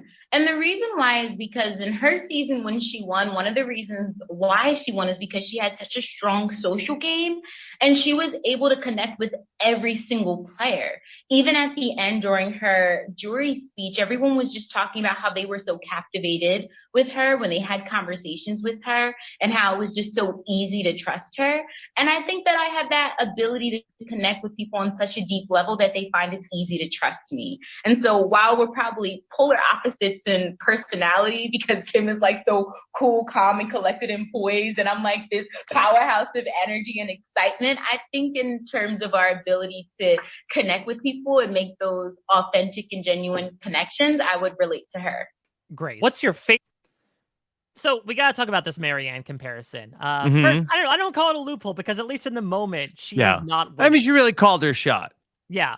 Unless she was spoiled, perhaps. Maybe she was just indicating that she was trolling certain subreddits. But you know, yeah, I don't know. If she was, then she did put her as a non-winner. So I don't think so. But that being said, if there was ever a time for Mariah to do well on Survivor, it's Survivor 43. Because if she played in season 44 onwards, where they got to see the entirety of 42, immediately, right? They look at her, say, this is a Marianne type. We can't let her get to the end again. We have to vote her out. Here, where Marianne is still a relative unknown quantity, she's going to be able to do better. Unless there was someone who was like, well, I'm not going to see the end of 42. Let me just look up what happens. Oh, Marianne won. And then you walk out and you see sort of like a Marianne 2.0 in Morriah. Then it's a little bit of a different story. Yeah, that'd be smart. Yeah, but also, like, there are so many super fans out there that that also might be a reason why you end up getting targeted. Like, why did you spoil season 42 for me? I had my DVR backed up for when I was going to come back and watch it all, and now I can't even see it the entire way through. Yeah. And I don't know necessarily, like, I think we'd have to see Mariah in action. You know, I think that what she was saying about Marianne was that she really loves Marianne's, joy and like love of the experience. So as a player, she may not necessarily be, super similar to Marianne. I think we have to like see how it ultimately goes.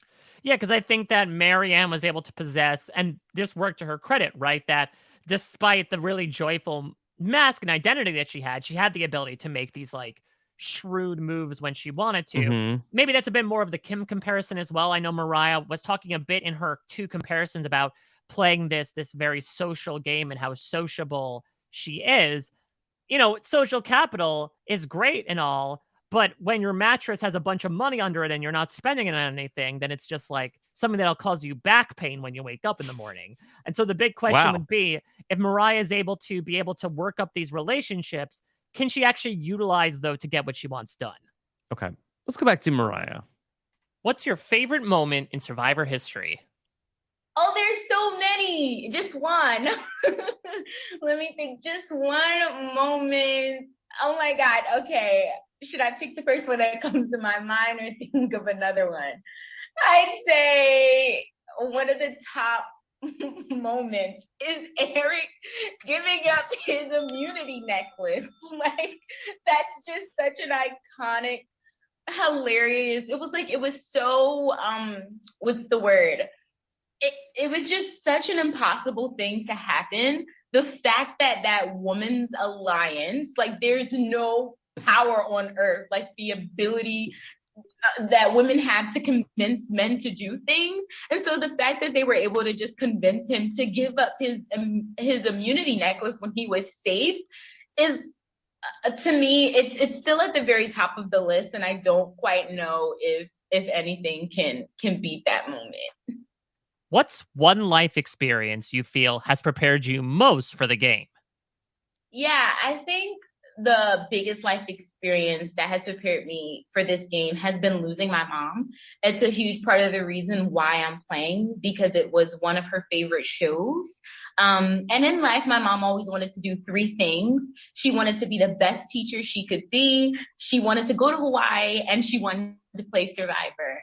And so when my mom passed away, I went to Hawaii, scattered her ashes because I knew that's where she always wanted to go.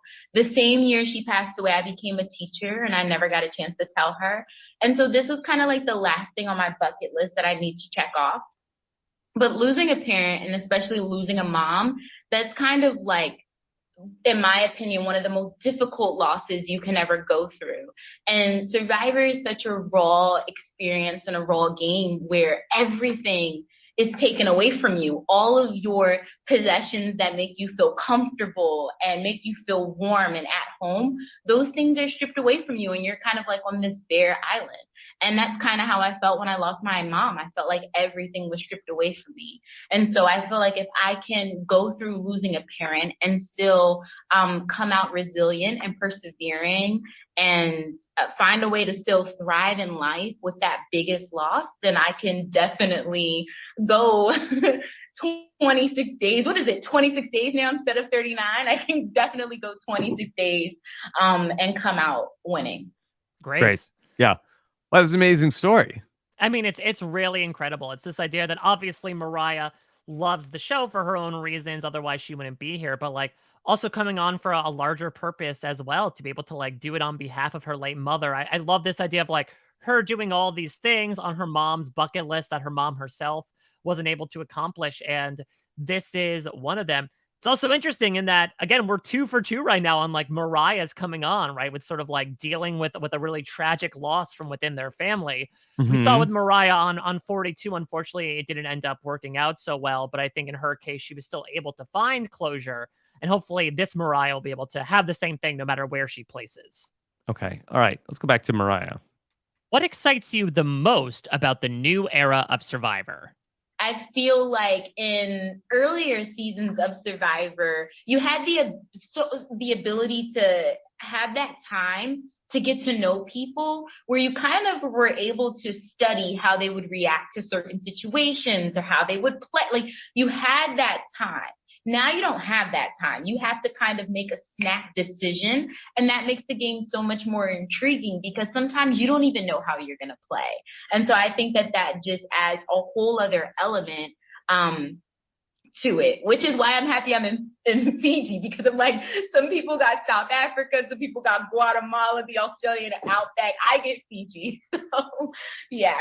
So the game is moving faster, but at least the elements aren't as tough.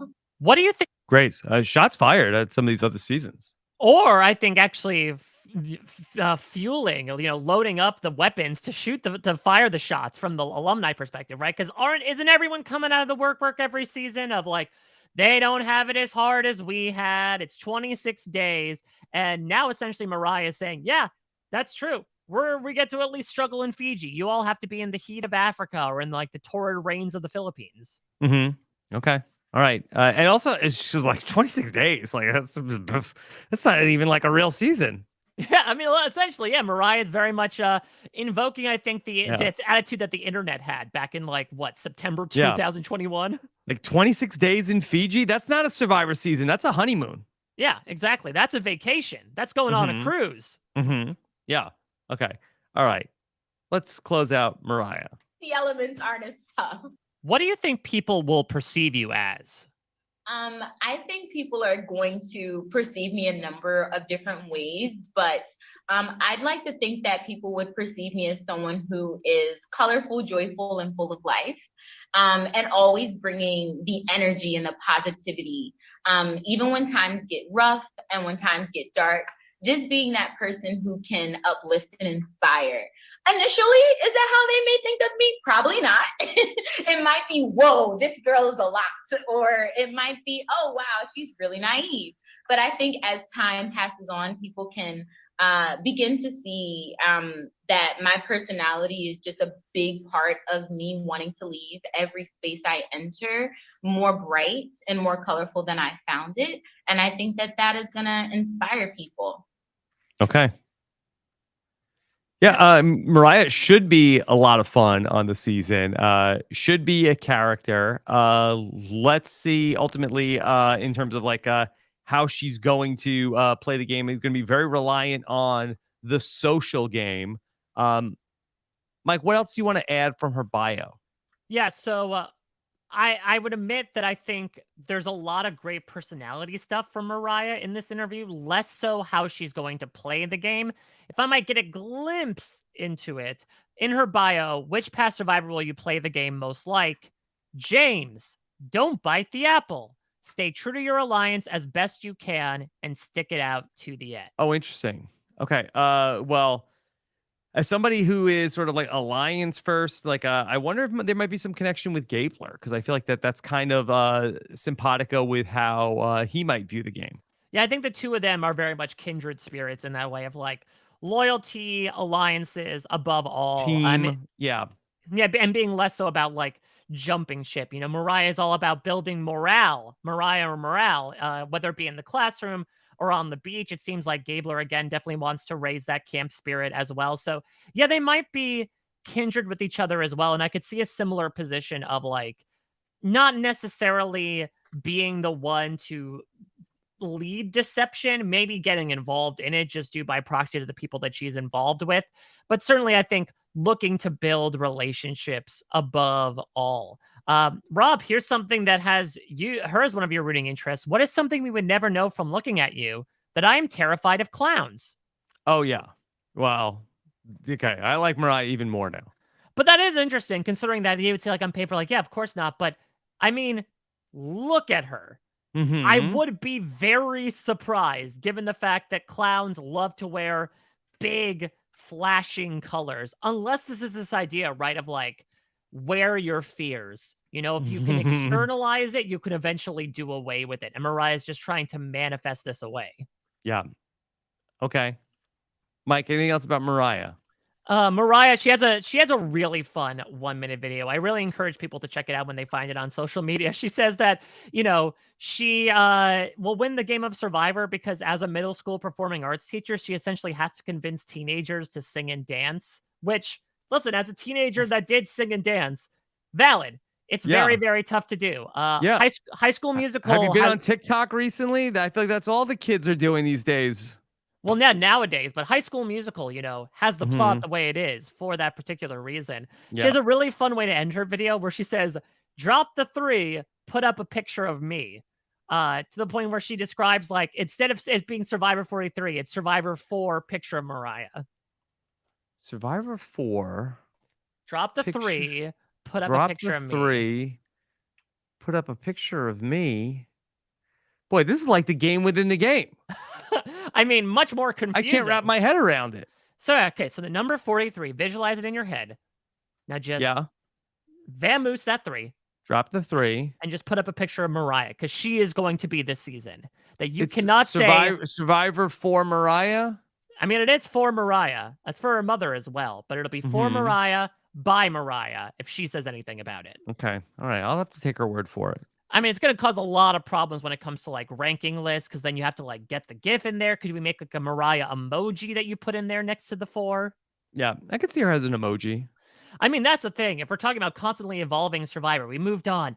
We're not titling the seasons. It's just numbers. Now we're substituting emojis in there. Then it'll just be like Survivor, sick face, elephant emoji, wind. Okay. And that's a game within the game on its own. Yeah, all exactly. Right. Mike, let's talk about our next person here. Okay. Let's talk about Owen. All right. Owen Knight. Owen is 30 years old. He is a college admissions director, I believe, for Tulane, once the alma mater of Big Brother winner Ian Terry, because I believe his Twitter handle is actually Tulane Owen, much like Tulane Terry. And yeah, Owen is a big, big fan of the show. Should explicitly be mentioned. RHAP patron, certainly known in the community, has a very wide background, both I think reflected in the way that he's perceived as well as him preparing for this competition. Okay. Excited to see Owen here. Mike, anything else you want to set up before we listen to Owen? No, I think that, you know, for a super duper fan, you may be surprised by his sort of background into the show. I think he certainly is of the caliber for the story, better late than never, and how it can apply to fandom. Okay.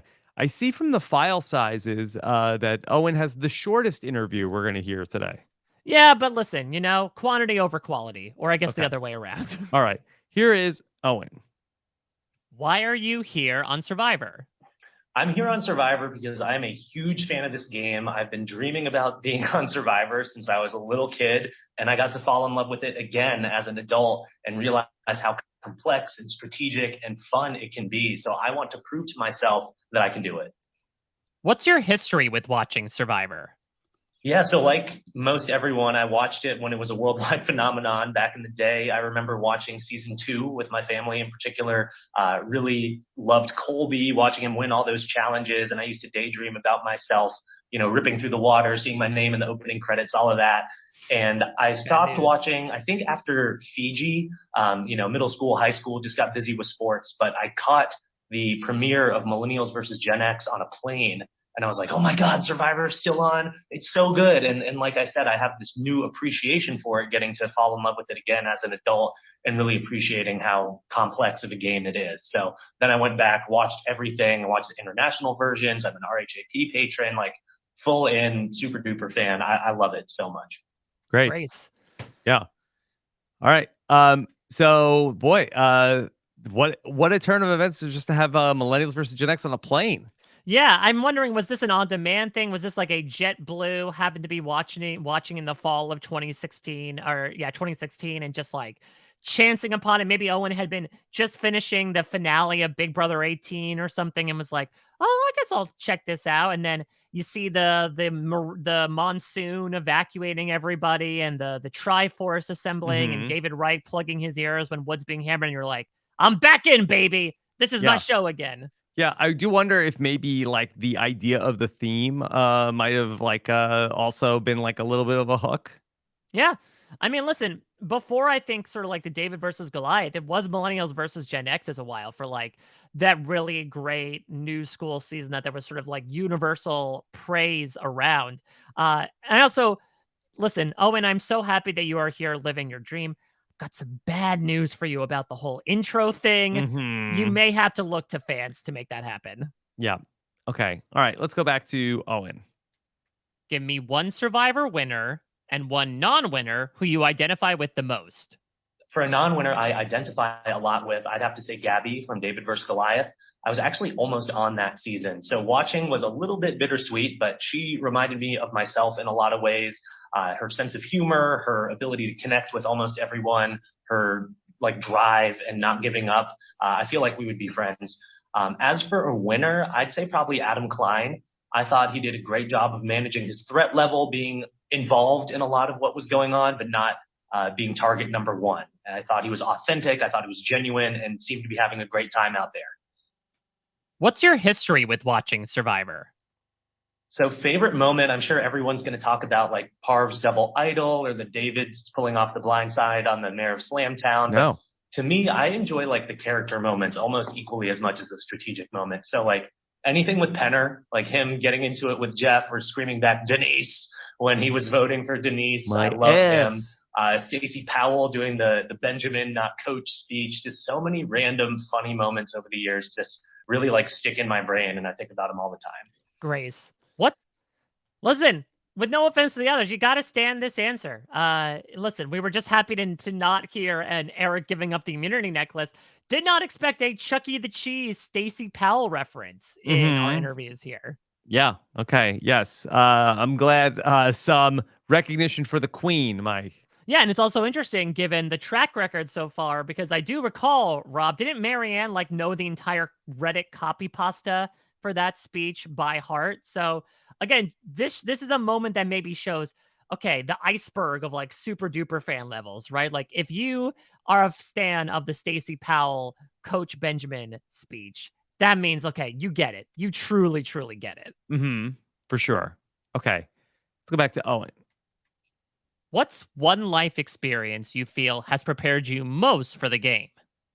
I think my job has prepared me the most out of anything for Survivor. Working in a selective admissions office, like it is very cutthroat, but I also have to bring a lot of humanity into it, focus on relationships, and I have to work with a wide range of people. You know, it's not just the students, it's also their parents, it's also their school, college counselors, and they're coming from all over the country, all different backgrounds. And I am also in this constant game of shifting power positions where sometimes I'm appealing to them. I'm like, please, please come to our school. And other times they're saying, please, please let me into your school.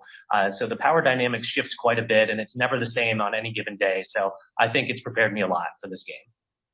What excites you the most about the new era of Survivor?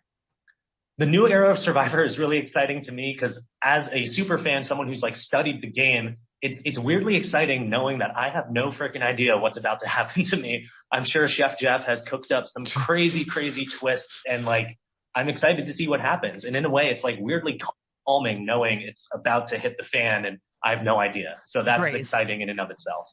Yeah. I'm just imagining now if the Jeff Probst show, Rob, in this alternate universe had taken off, would he turn it into a cooking show and become Chef Jeff, put on the apron for like a hot second? I don't know about the talk show. I mean, it feels weird that the show would evolve into a cooking show, but I do love the idea. I wonder if Jeff would embrace it if instead of like the monster, it's like, oh, he's got like a mixing bowl and a chef's hat. Like, you'll see what I'm cooking up for you this season. Who wants a helping of blindside butter beans? Extra vote etouffee, everybody. It's like being in a kitchen that you don't know. It's like you're being at a tasting. I'm going to bring out something. You don't know what's under the covered item. When I turn over this hourglass and smash it with a hammer, your time starts now. Yeah. I mean, yeah, he's kind of like maybe like the Gordon Ramsay. Oh, I mean, on occasion, look, you certainly have experienced moments, right, where he has cursed people out a la Gordon Ramsay on Hell's Kitchen. Yeah, for sure. Okay. And Chef Jeff, I love the rhyming. So that's a good one, Owen. I like that. Yeah, Okay. I think it's a fun idea that, like, I mean, listen, we could also call this era of Survivor the kitchen sink era, where it feels like with the production design, they kind of throw everything at the wall and see what sticks. And so bringing it to the kitchen makes a lot more sense than we might realize initially. If the game's too hot for you, get out of the kitchen. Exactly. Don't get burned. Mm-hmm. Okay. All right. Here we go. Drop the fork. Keep the food. What do you think people will perceive you as? I think people might not know how to perceive me. You know, I've got the long hair right now, so I think I'm giving off woo in certain ways, but I'm also wearing glasses and I'm Asian, so people might assume that I'm really smart. I think the truth might be somewhere in the middle. I really want to have fun out here, but I am strategic. I am a smart guy, but hopefully people are intrigued and want to get to know me more. What type of player are you looking for in an alliance? Yeah, I think I could work with anyone. I've been telling myself I think I do want a meat shield in a way, which is not going to be a problem since there are some pretty fit people here, and I'm certainly not the most athletic person here. I think to me what might be important is a brain shield as well, like Sophie talked about with Yule or her nerd shield or whatever. Because for me, again, perception is reality. Wearing glasses, being who I am, I think people might perceive me to be maybe more schemy and sneaky and smarter than I actually am. So I want to keep someone smart in front of me, but also to work with them and cook up some fun plans out here. Okay, Grace. So we still have one more person to talk about here. I'm not sure if there is a meat shield or a nerd shield for Owen based on this starting group. Well, we'll talk about it. I think the last person we'll speak about could possibly be the meat shield within this group. Yeah, brain shield, nerd shield, I'm not sure. Elie certainly has the degrees to make it come across that way. But I think as Owen himself is personifying, like he is somewhere in the middle. I just don't think there is someone as explicitly brainy as like a Christian out there. And anyone who is very much trying to walk back that perception. Right. So I think he's more likely to find a meat shield than a nerd shield, at least in this initial group. How eager will you be to look for advantages in the game? I do want to find advantages in the games because it'll be better to know where they are. And of course, if it's in my own pocket, I'll know. But something that I've noticed over the years watching Survivor is that Asian people often get labeled as sneaky. So I'm not going to be the first one to leave camp and go run off and look for the idol. I do not want that label put on me. What's the one thing you told yourself you wouldn't do in this game? I don't know if there's anything I haven't told myself I wouldn't do. I certainly want to like play in a like fair and honest and open way and be kind overall, but nothing's off the table. First and foremost, I want to have fun and I want to win. And in order for that to happen, other people are going to have a bad time and lose. And am I going to be a total jerk about it? I don't think so. But at the same time, I need to be willing to do whatever it takes. Okay. Mike, there is Owen. Yeah, What so else? good. I was going to say, what else do you want to bring in from Owen's bio? Yeah, we got a lot more stuff from Owen to bring in here that I really like. So favorite hobbies, backpacking, Oh, hiking, video games, and taking and coaching fitness classes. I do think the physical aspect is something that Owen doesn't really bring up in this interview. I know that he says, like, listen, I'm not going to be the most athletic person here, but he talks in his 1-minute video about the fact that he has worked out a lot to be able to get here. He says, like, I may not look at it, but these legs have some gas in them. He used to play football in high school. So that I think he definitely has, again, that like physicality to him that kind of never goes away. Not certainly not in like a professional aspect, but I think he's not too far removed from, I would say, those Friday Night Lights days. mhm. What is something we would never know from looking at you? That I'm a great public speaker and use my people skills at work every day. Asian men have certain unfair stereotypes associated with them, and I do not fit that mold. I played football in high school, was rush chair for my fraternity, and can entertain a room of 800 people. I use my EQ more than my IQ on an average day. So, Rob, looking at all of this, he makes the comparison in the video, and that really just like set off a bomb for me. I see a lot of Malcolm in Owen right now. Yeah, a lot of similarities. Long hair as well. Malcolm, I think, was sort of like an under the radar super fan also of the show. So yeah, I mean, that definitely seems like a fair comparison. And I think that Malcolm was I think a little bit more broy than Owen was, where Broing. Malcolm was looking to find like guys to work with, seemingly, although Denise was his most famous. There's a therapist here in this tribe. So, yeah, I think that is an interesting person to compare him to. I really do like everything that Owen is putting out here. I really like how much he knows the show. I think from a physicality perspective, he brings a lot to the table. He definitely understands the game. I like that he's not going to be like super advantage crazy. Like, I feel like if I was going to play, like, I feel like that I would not be super like, I got to be like, going crazy looking for the advantages. I kind of feel like that, if you happen to come across them, you come across them. But I feel like that they don't necessarily they bring maybe more problems than they're worth sometimes. So yeah, I really like everything we're hearing from Owen. Yeah, I'll go back to his bio for a quick second. Why do you believe you can be the sole survivor? Instead of answering yes, says, I can win Survivor because I am an unassuming triple threat. Socially, I'm likable and take a genuine interest in people. I make people feel like I'm invested in them because I actually am. Physically, I'm athletic enough to be an asset early in the game. However, nobody is going to mistake me for Ozzy and view me as a threat to go on an individual immunity run. Strategically, I am a Survivor super duper fan and have seen every season and watched the international versions. I have studied this game and know what works and what doesn't. Most importantly, I'm pretty self aware and know that I need to play my own game and go with the flow as the game develops. Now, this is going to be coincidental. I promise we're not sucking kneecaps too much, but like, he has a lot of great qualities in a possible winner pick. And I think it's no coincidence that he has been somebody that a lot of people have been eyeballing as a winner pick. But I very much see a path here where Owen is able to utilize all these skills to put himself out in front. And then it gets to a point where everyone says, Owen really put himself out in front. He could be the odds-on favorite, like we've seen in Malcolm's first 2 seasons, right? Where he just became too damn threatening in the end game, especially, that they felt it was too much of the perfect package, if you will, to take out. And especially what we've talked about with this new era of Survivor, this idea of the tall poppy syndrome, of these bigger players, bigger threats being cut at the mid-merge rather than making it to the end. If that trend continues, I could see Owen possibly not being able to mitigate his threat level and suffering as a result of that. Yeah, that will be something that he will have to navigate. He talked about the nerd shield. He talked about the meat shield. So I think that that's the way that he is hoping to be able to navigate around that. We saw it come up even in Survivor 42, where Mike felt like, oh, I got to keep Jonathan around here. Okay, maybe I'm like a bigger guy, but if Jonathan is around, people won't be looking at me as the person who is the physical threat. So it'll be a problem for down the road for Owen, but I think for right now, I feel like it's clear skies for the first part of the game for Owen.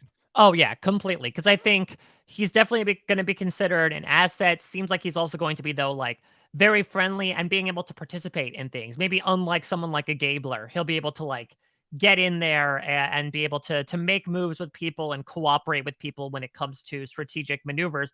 It really is the Goldilocks thing. And that's also something that I think really plays out well, not only in modern Survivor, but in Survivor in general, is like, you don't want to be the best at one thing. You want to be at least pretty good at everything. And I think Owen is one of those people, and really, I would say like the top quartile of this cast to me, that really possesses that ability to be at least pretty good at every aspect of the game. All right, Mike, one last person to talk about here in Baka. Let's bring it home. The 18th player we talk about is Sami. Yeah, so we spent a lot of time leading up to this, but this guy has spent the least amount of time on this planet compared to the rest of these contestants. Sami Layadi, he is the youngest contestant at this season, only 19 years old, from Las Vegas, and with the most eye-popping title for occupation this season, the Pet Cremator. Pet Cremator. Did we do this last season? Was there somebody on Survivor 42 that was born after Survivor came on the air? Has that threshold already been crossed?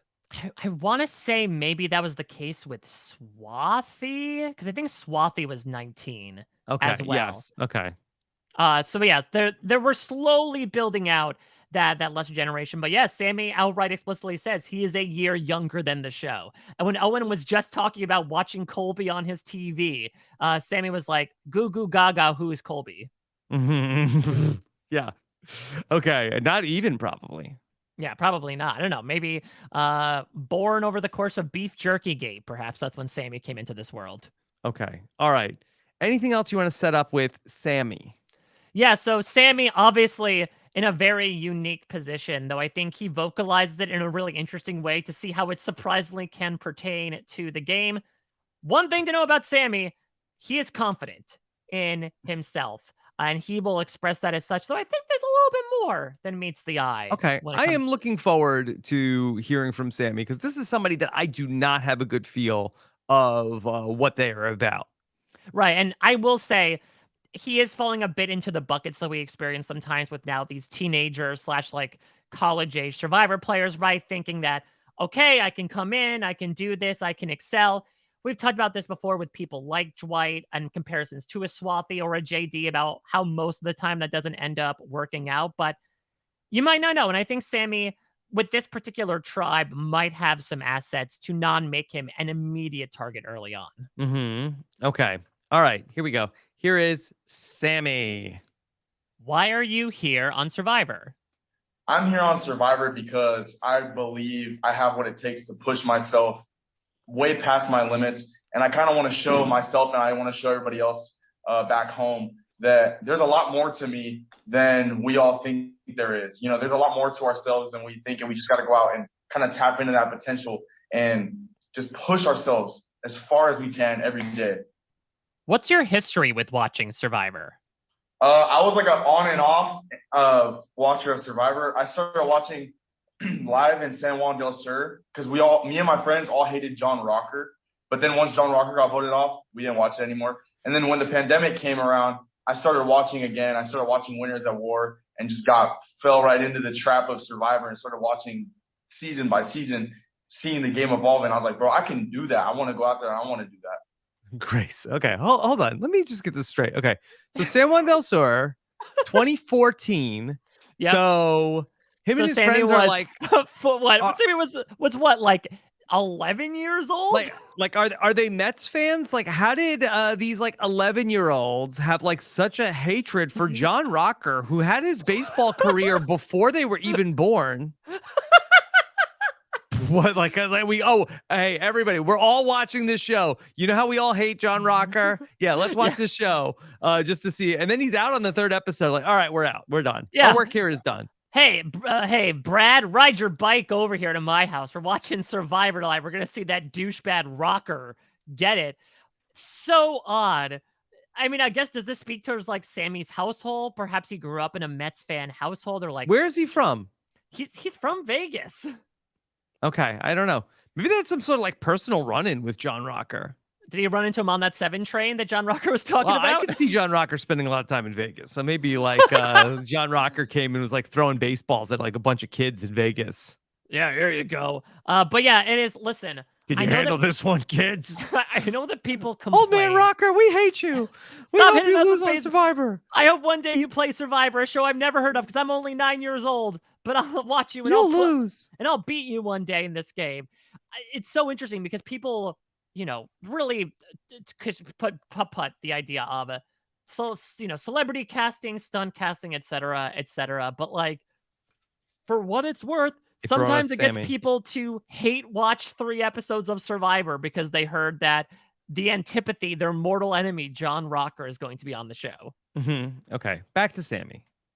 And here I am. Look at that's the thing. Put my mind to something, it's gonna happen. But there's a job ahead of me. I gotta go do the job. Give me one Survivor winner and one non-winner who you identify with the most. I would say a Survivor winner that I identify with the most would be, I honestly, this is going to be controversial, but a guy like Chris Underwood, because, people debate about the game that he played. He didn't have to play the game for very long.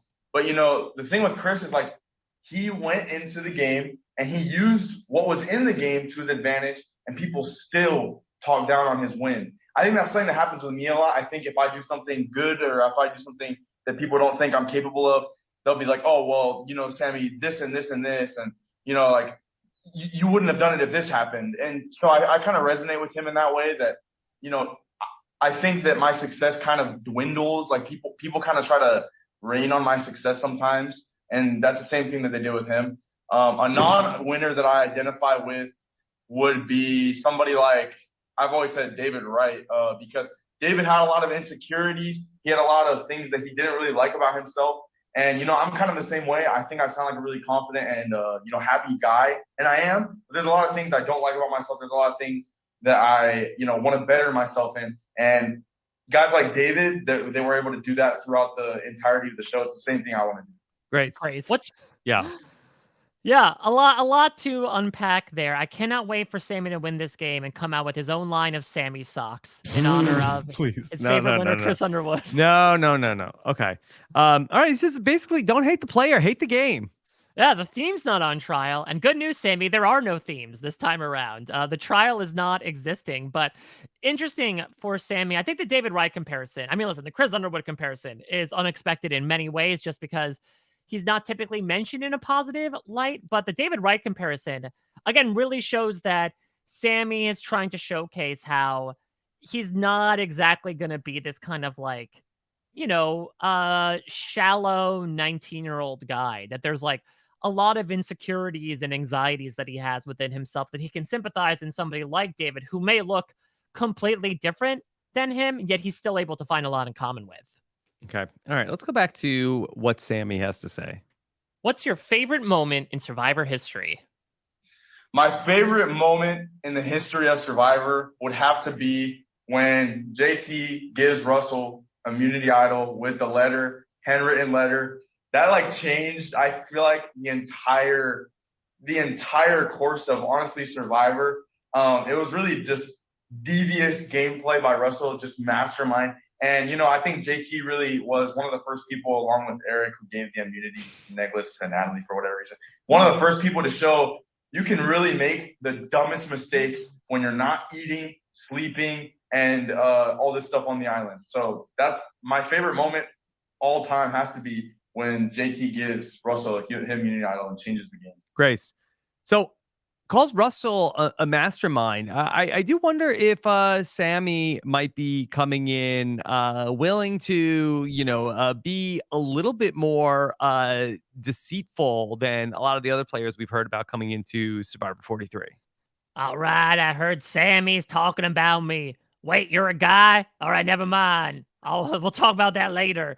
Yeah, I think that it's an interesting moment for him to reference, though. I think the way he vocalizes it was less so about like, look at what Russell was able to pull off. And he more so talked about it from the perspective of JT, of like, JT was so starved that he decided to do this. Though I do feel like it's a bit of a broad brushing. It's not his fault. It's on behalf of the entire community, right? That it's like, it wasn't only JT, it was kind of all them to move from the heroes. This idea that like, if JT had his druthers and he just found the idol by himself, he would have kept it a secret. But they had this idea of that woman's alliance is looking pretty strong. And so it is a big moment. I don't know if it's the moment that changed Survivor. That's really interesting. Mike, you're wrong. That was the greatest moment of all time. I suppose so, Russell. It's getting you at least referenced in a Survivor chats, decades after the fact. Sami, you know what you're talking about. Yeah, unlike your camera quality right now, you are in focus when it comes to Sami's interview. It's hard to hold the thing up to the I held it back here over my face. What is worse, having the favorite moment be entirely Eric giving Natalie the necklace, or having it just being mentioned as an aside in reference to another moment? Yeah. I mean, it's got to come up in every single interview. That's, Eric gave Natalie the necklace. That was very much the tone that Sami had, right? Like, yeah, of course. I mean, listen, Eric gave Natalie the necklace. We're all aware of this. This is a stated history fact at this point. It's like the mitochondria is the powerhouse of the cell. We all know it by heart. But yeah, I mean, surprising that it gets talked about here. And to your point, it could be something where he's looking to be a little bit more tricksy. We talked about this with someone like James, right? Who like wants to make the fake advantages and make people feel like they have no vote when they actually do.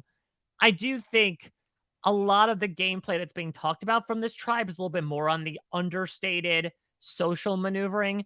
Sami could be true to his sort of youthful naivete, come in here and be like, yeah, I'm going to have this tribe by the shoulders and guide them where I want them to go. Okay. All right. Let's go back to Sami. I have no words. Like, I have no words. Like, I wish I could go back in time and see that like live as a viewer, because I didn't watch back then. But man, I was shocked. What's one life experience you feel has prepared you most for the game? I think life experience that has prepared me the most for this game is, kind of that of being able to integrate myself into situations like such as my job. Like, people are I always say people are at their lowest of lows when they lose like a pet. And so, being able to conversate and talk with people in these kind of negative and dark times, I think I've really been able to tap into people's emotions. And the other thing that I think is such an important thing to note is that I don't have a lot of life experience at 19 years old. It's not a lot of things that I've done in my life in comparison to some of the other people out here. But something that separates me from other young people, such as myself, are, I'm willing to learn. I know I don't have all the answers. I know that I'm not out here, the most, like I haven't ever seen somebody dying on the floor or like ran into a burning building or any of that stuff. But, I'm going to be with people who might have before. And so I want to learn from those people and kind of take that. And that's what I've been able to do my whole life. That's actually helped me to get to this point, is learn. Grace. Yeah. Yes, Sami says, okay, maybe I don't have as much experiences in life. I think that's reflected by his choice of life experiences that he has not underwent up to this point. Yeah.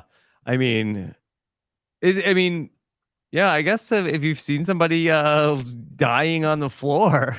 But that's not even like running into a burning building, I can imagine, right? From like a firefighter perspective. Dying on the floor, I hope hospitals are not underfunded to that point where they can't even afford beds or anything. Yeah.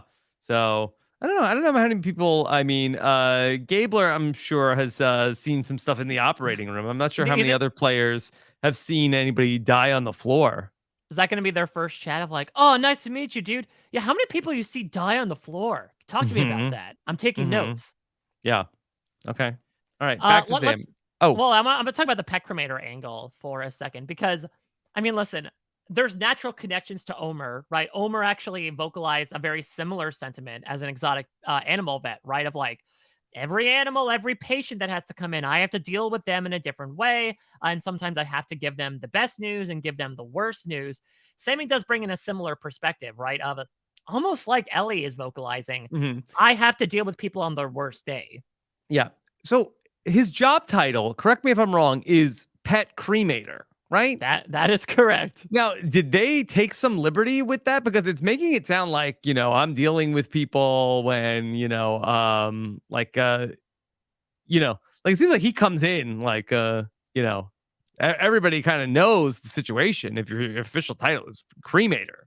Right, but I would also say it's a bit of like a pet undertaker situation, right? Like he is dealing with people when they've already hit that Mhm. low, as opposed to again, perhaps if you're that person experiencing someone dying on the floor, you're having to deal with the heartbreak in that moment. He is now dealing with like a bit of the after effects of somebody coming in. Mhm. I will also say, I'm imagining there's like a bit of some interpersonal tactics there as well. With no offense to Sammy's career path, pet cremation is like modern day highway robbery, IMO. Oh. Well, yeah. I mean, people pay like so my we lost my childhood dog. I want to say about like 6 or 7 years ago. Mhm. And like to get her cremated and have like her paw print, in cement costs like hundreds upon hundreds Yeah. of dollars. Yeah. It is, listen, all the power to them for being able to do what they do with very morose situations, but like you pay through the nose for Yeah. pet cremation. My mom just had lost a dog and to go through the process, and then they get you also on the hey, do you want him to be cremated solo, or do you want him like in the with a bunch of other dogs? Wait, wait, what? Like Yeah. mixed together? Yeah. Like Chex Well, she Mix?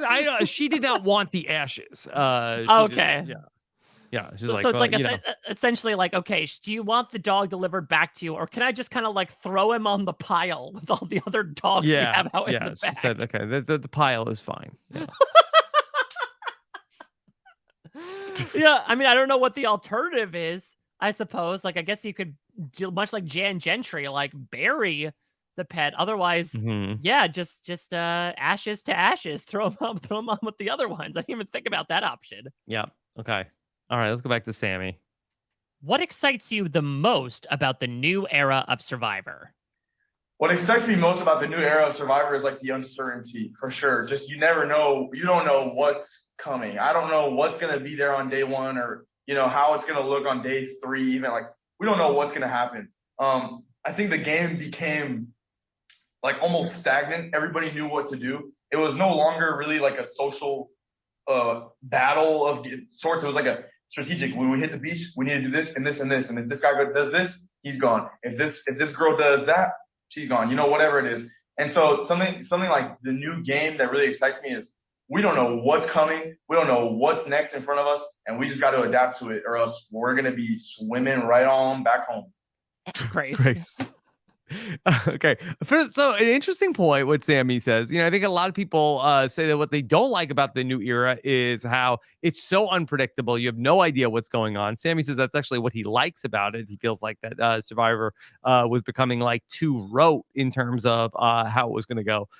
So an interesting observation. I'm sure that's something that the producers really liked hearing about the format.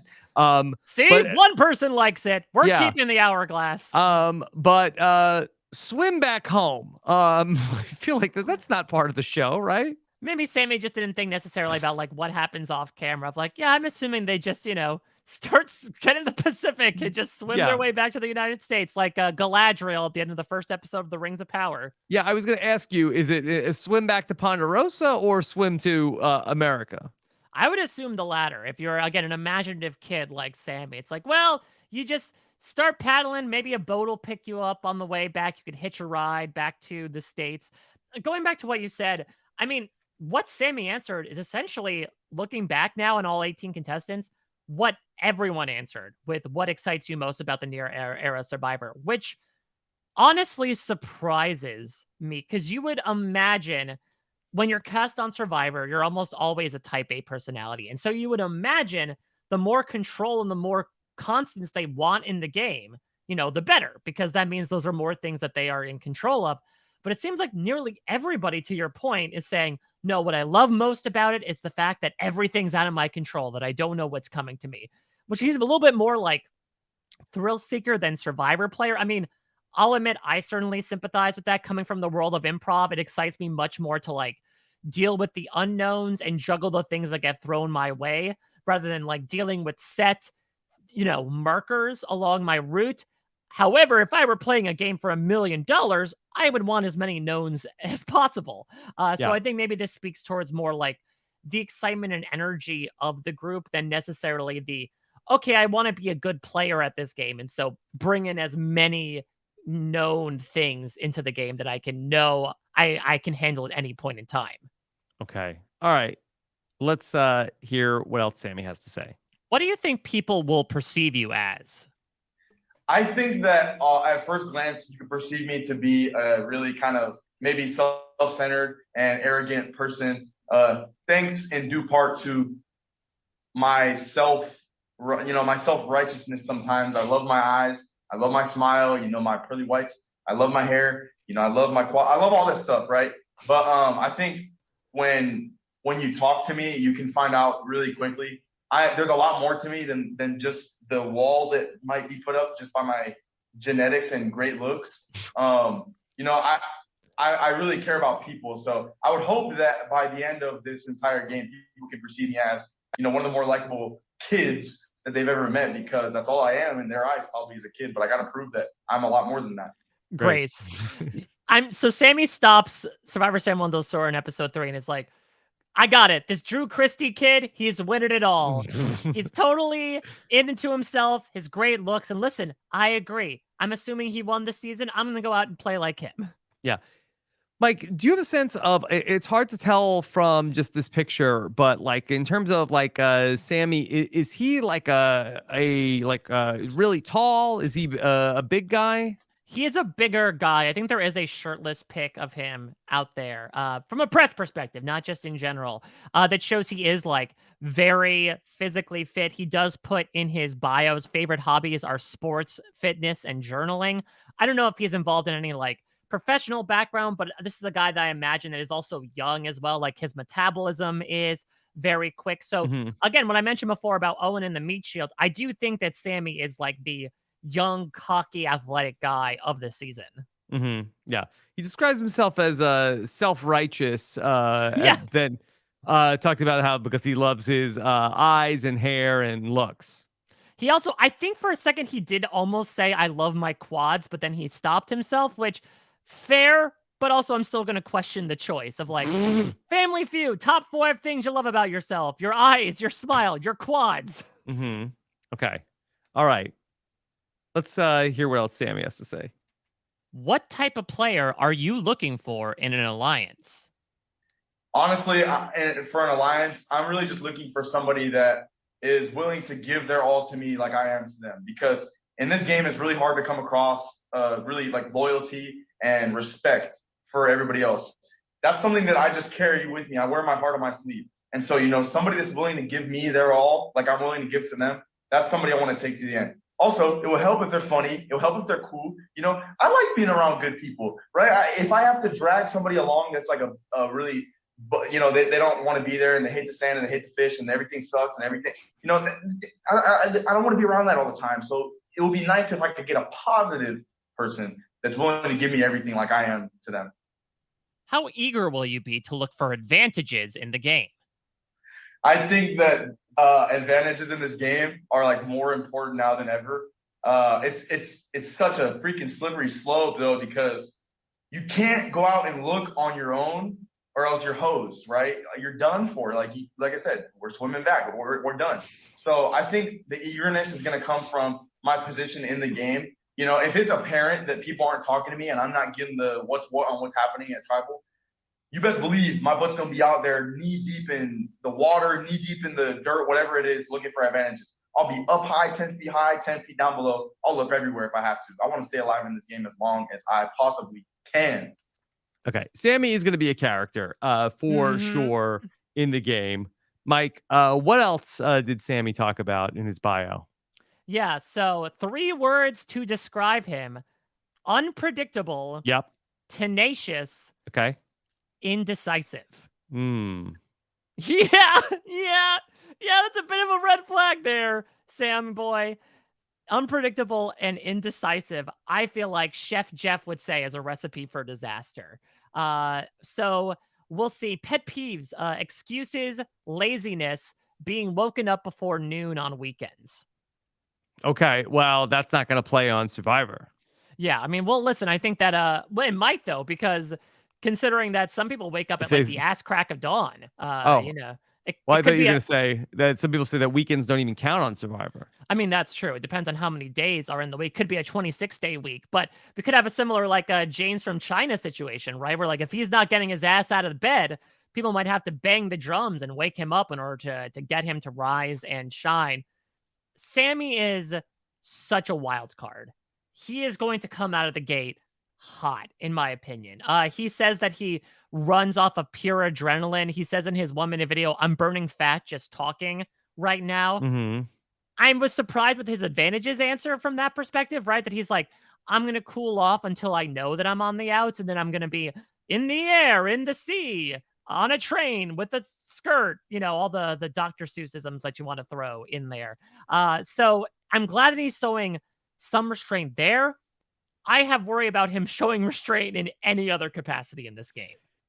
Yeah, I feel like that he is somebody who certainly can be an asset to his tribe in a lot of ways, in terms of helping them win challenges. But I feel like that this is not a profile that I think is really geared for long-term success in the game. Nothing against young people who come in and play the game, but I think that the successful path for young people to this point has been, okay, I am going to be sort of like deferential to the older players in the game and sort of like, okay, and then at the right time, either make a move or sort of like end up, being more likable than some of the older players that you ran with during the game. But Sami comes in and I feel like that he's going to have his own unique ideas about how to potentially do things. And I don't know necessarily if the older players in the tribe are going to look to Sami as a leader. And I think Sami feels like, hey, why not me? I know plenty of things about the game. Like, why isn't my voice being as respected as the other members of the tribe? And I feel like that's going to create some friction. So I don't feel like that it's going to necessarily work well for Sami. Now, I do see a path. You talk about being deferential to the older players. Sami has acknowledged that, right? He said, I want to come across as the likable kid. I'm there to learn. I would imagine him talking with somebody, especially like Gabler, and be like, okay, I'm here to learn from you. Much like we saw with Mike and Jonathan, I could see Gabler being like, yeah, I see a little bit of myself in Sami, right? The kind of like cocksure 19-year-old, doesn't really know a lot about the world. Let me take him under my wing, in a manner of speaking, my tattoo-filled wing. And so if Sami does get in good, I could see a path for him. But either way, no matter how far he gets, I see an end for him where he like almost has trips over his own feet, right? Where he like gets caught scheming out in the wild, out openly, and pays because of it, where he ends up swimming back home, whether it be third boot or third place. I still think there are capacities for him to like be multi-dimensional. I think he showed a lot of that over the course of this interview, that again, he's not just the quads and the smiles and whatever, that he is able to like have those insecurities to open up about it. If he leans into that early on, I think that combined with his challenge prowess, assumingly, will help him get into a good position. To your point, if he falls too quickly, I know we're talking about an Owen Knight, but a Zane Knight, if you will, in trying to play too quick, make too many alliances, feel like he has to really hit the ground running, he's going to end up tripping over himself and falling face first into a torch snuffer. Okay. Well, I want to start to bring some of the other players into it. I do feel like that Owen is going to be an important person for Sami. Owen, who works in college admissions, works Mhm. with 19-year-olds who might be coming in with a lot of personality. I think that he might have the skill set to be able to channel Sami. I don't know if for Owen, if that's the person that he wants to attach himself with, but he is looking for somebody to be a meat shield. I wonder if that he could maybe ground Sami a little bit more in this game. Yeah, another connection I could possibly see is also with Morriah, right? Sami does this thing of like, I want people if they're funny, if they're cool. I don't want a Bradley out there who's complaining all the time. And Morriah, again, is really talking about her ebullience, her colorfulness, her ability to just constantly bring joy. And so if Sami's looking for positivity, he's got the freaking sun right there in terms of Mm-hmm. brightness on his tribe. Mm-hmm. Okay. All right. Mike, anything else on Sami? No, Sami again is going to be just a really interesting wild card, in my opinion, both with his job choice, the way he composes himself. Like you said, I mean, listen, Liana and Xander did a good job representing the college age people in 41.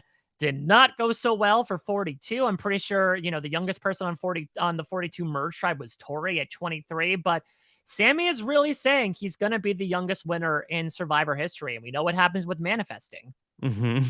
Okay. All right. Mike, we've talked about Elie, Jeanine, Gabler, Morriah, Owen, and Sami. Putting these pieces together. What are you seeing here from this group? Listen, the puzzle is the great equalizer, and so let's fit these puzzle pieces together. So I will say, from an athletic profile, again, from a personality profile, this could indeed be the train wreck tribe, right? Especially if they're like, okay, we're going to vote out Sami early. He's too much of a snake in the grass. And then you have, a bunch of different people Speaking combating of with Malcolm, yeah. exactly combating with one another. But I feel like from like a physicality perspective, like Sami, Owen, Gabler, Elie, even Jeanine to a certain extent, like all seem like they have strength to them, which is going to be a big basis for physical challenges. That all being said, if they go early, God, I'd love to see Morriah go far just due to her personality and her story. But I see a very realistic possibility that Morriah in 43 goes the same way Morriah in 42 does and becomes an easy consensus boot to get out first.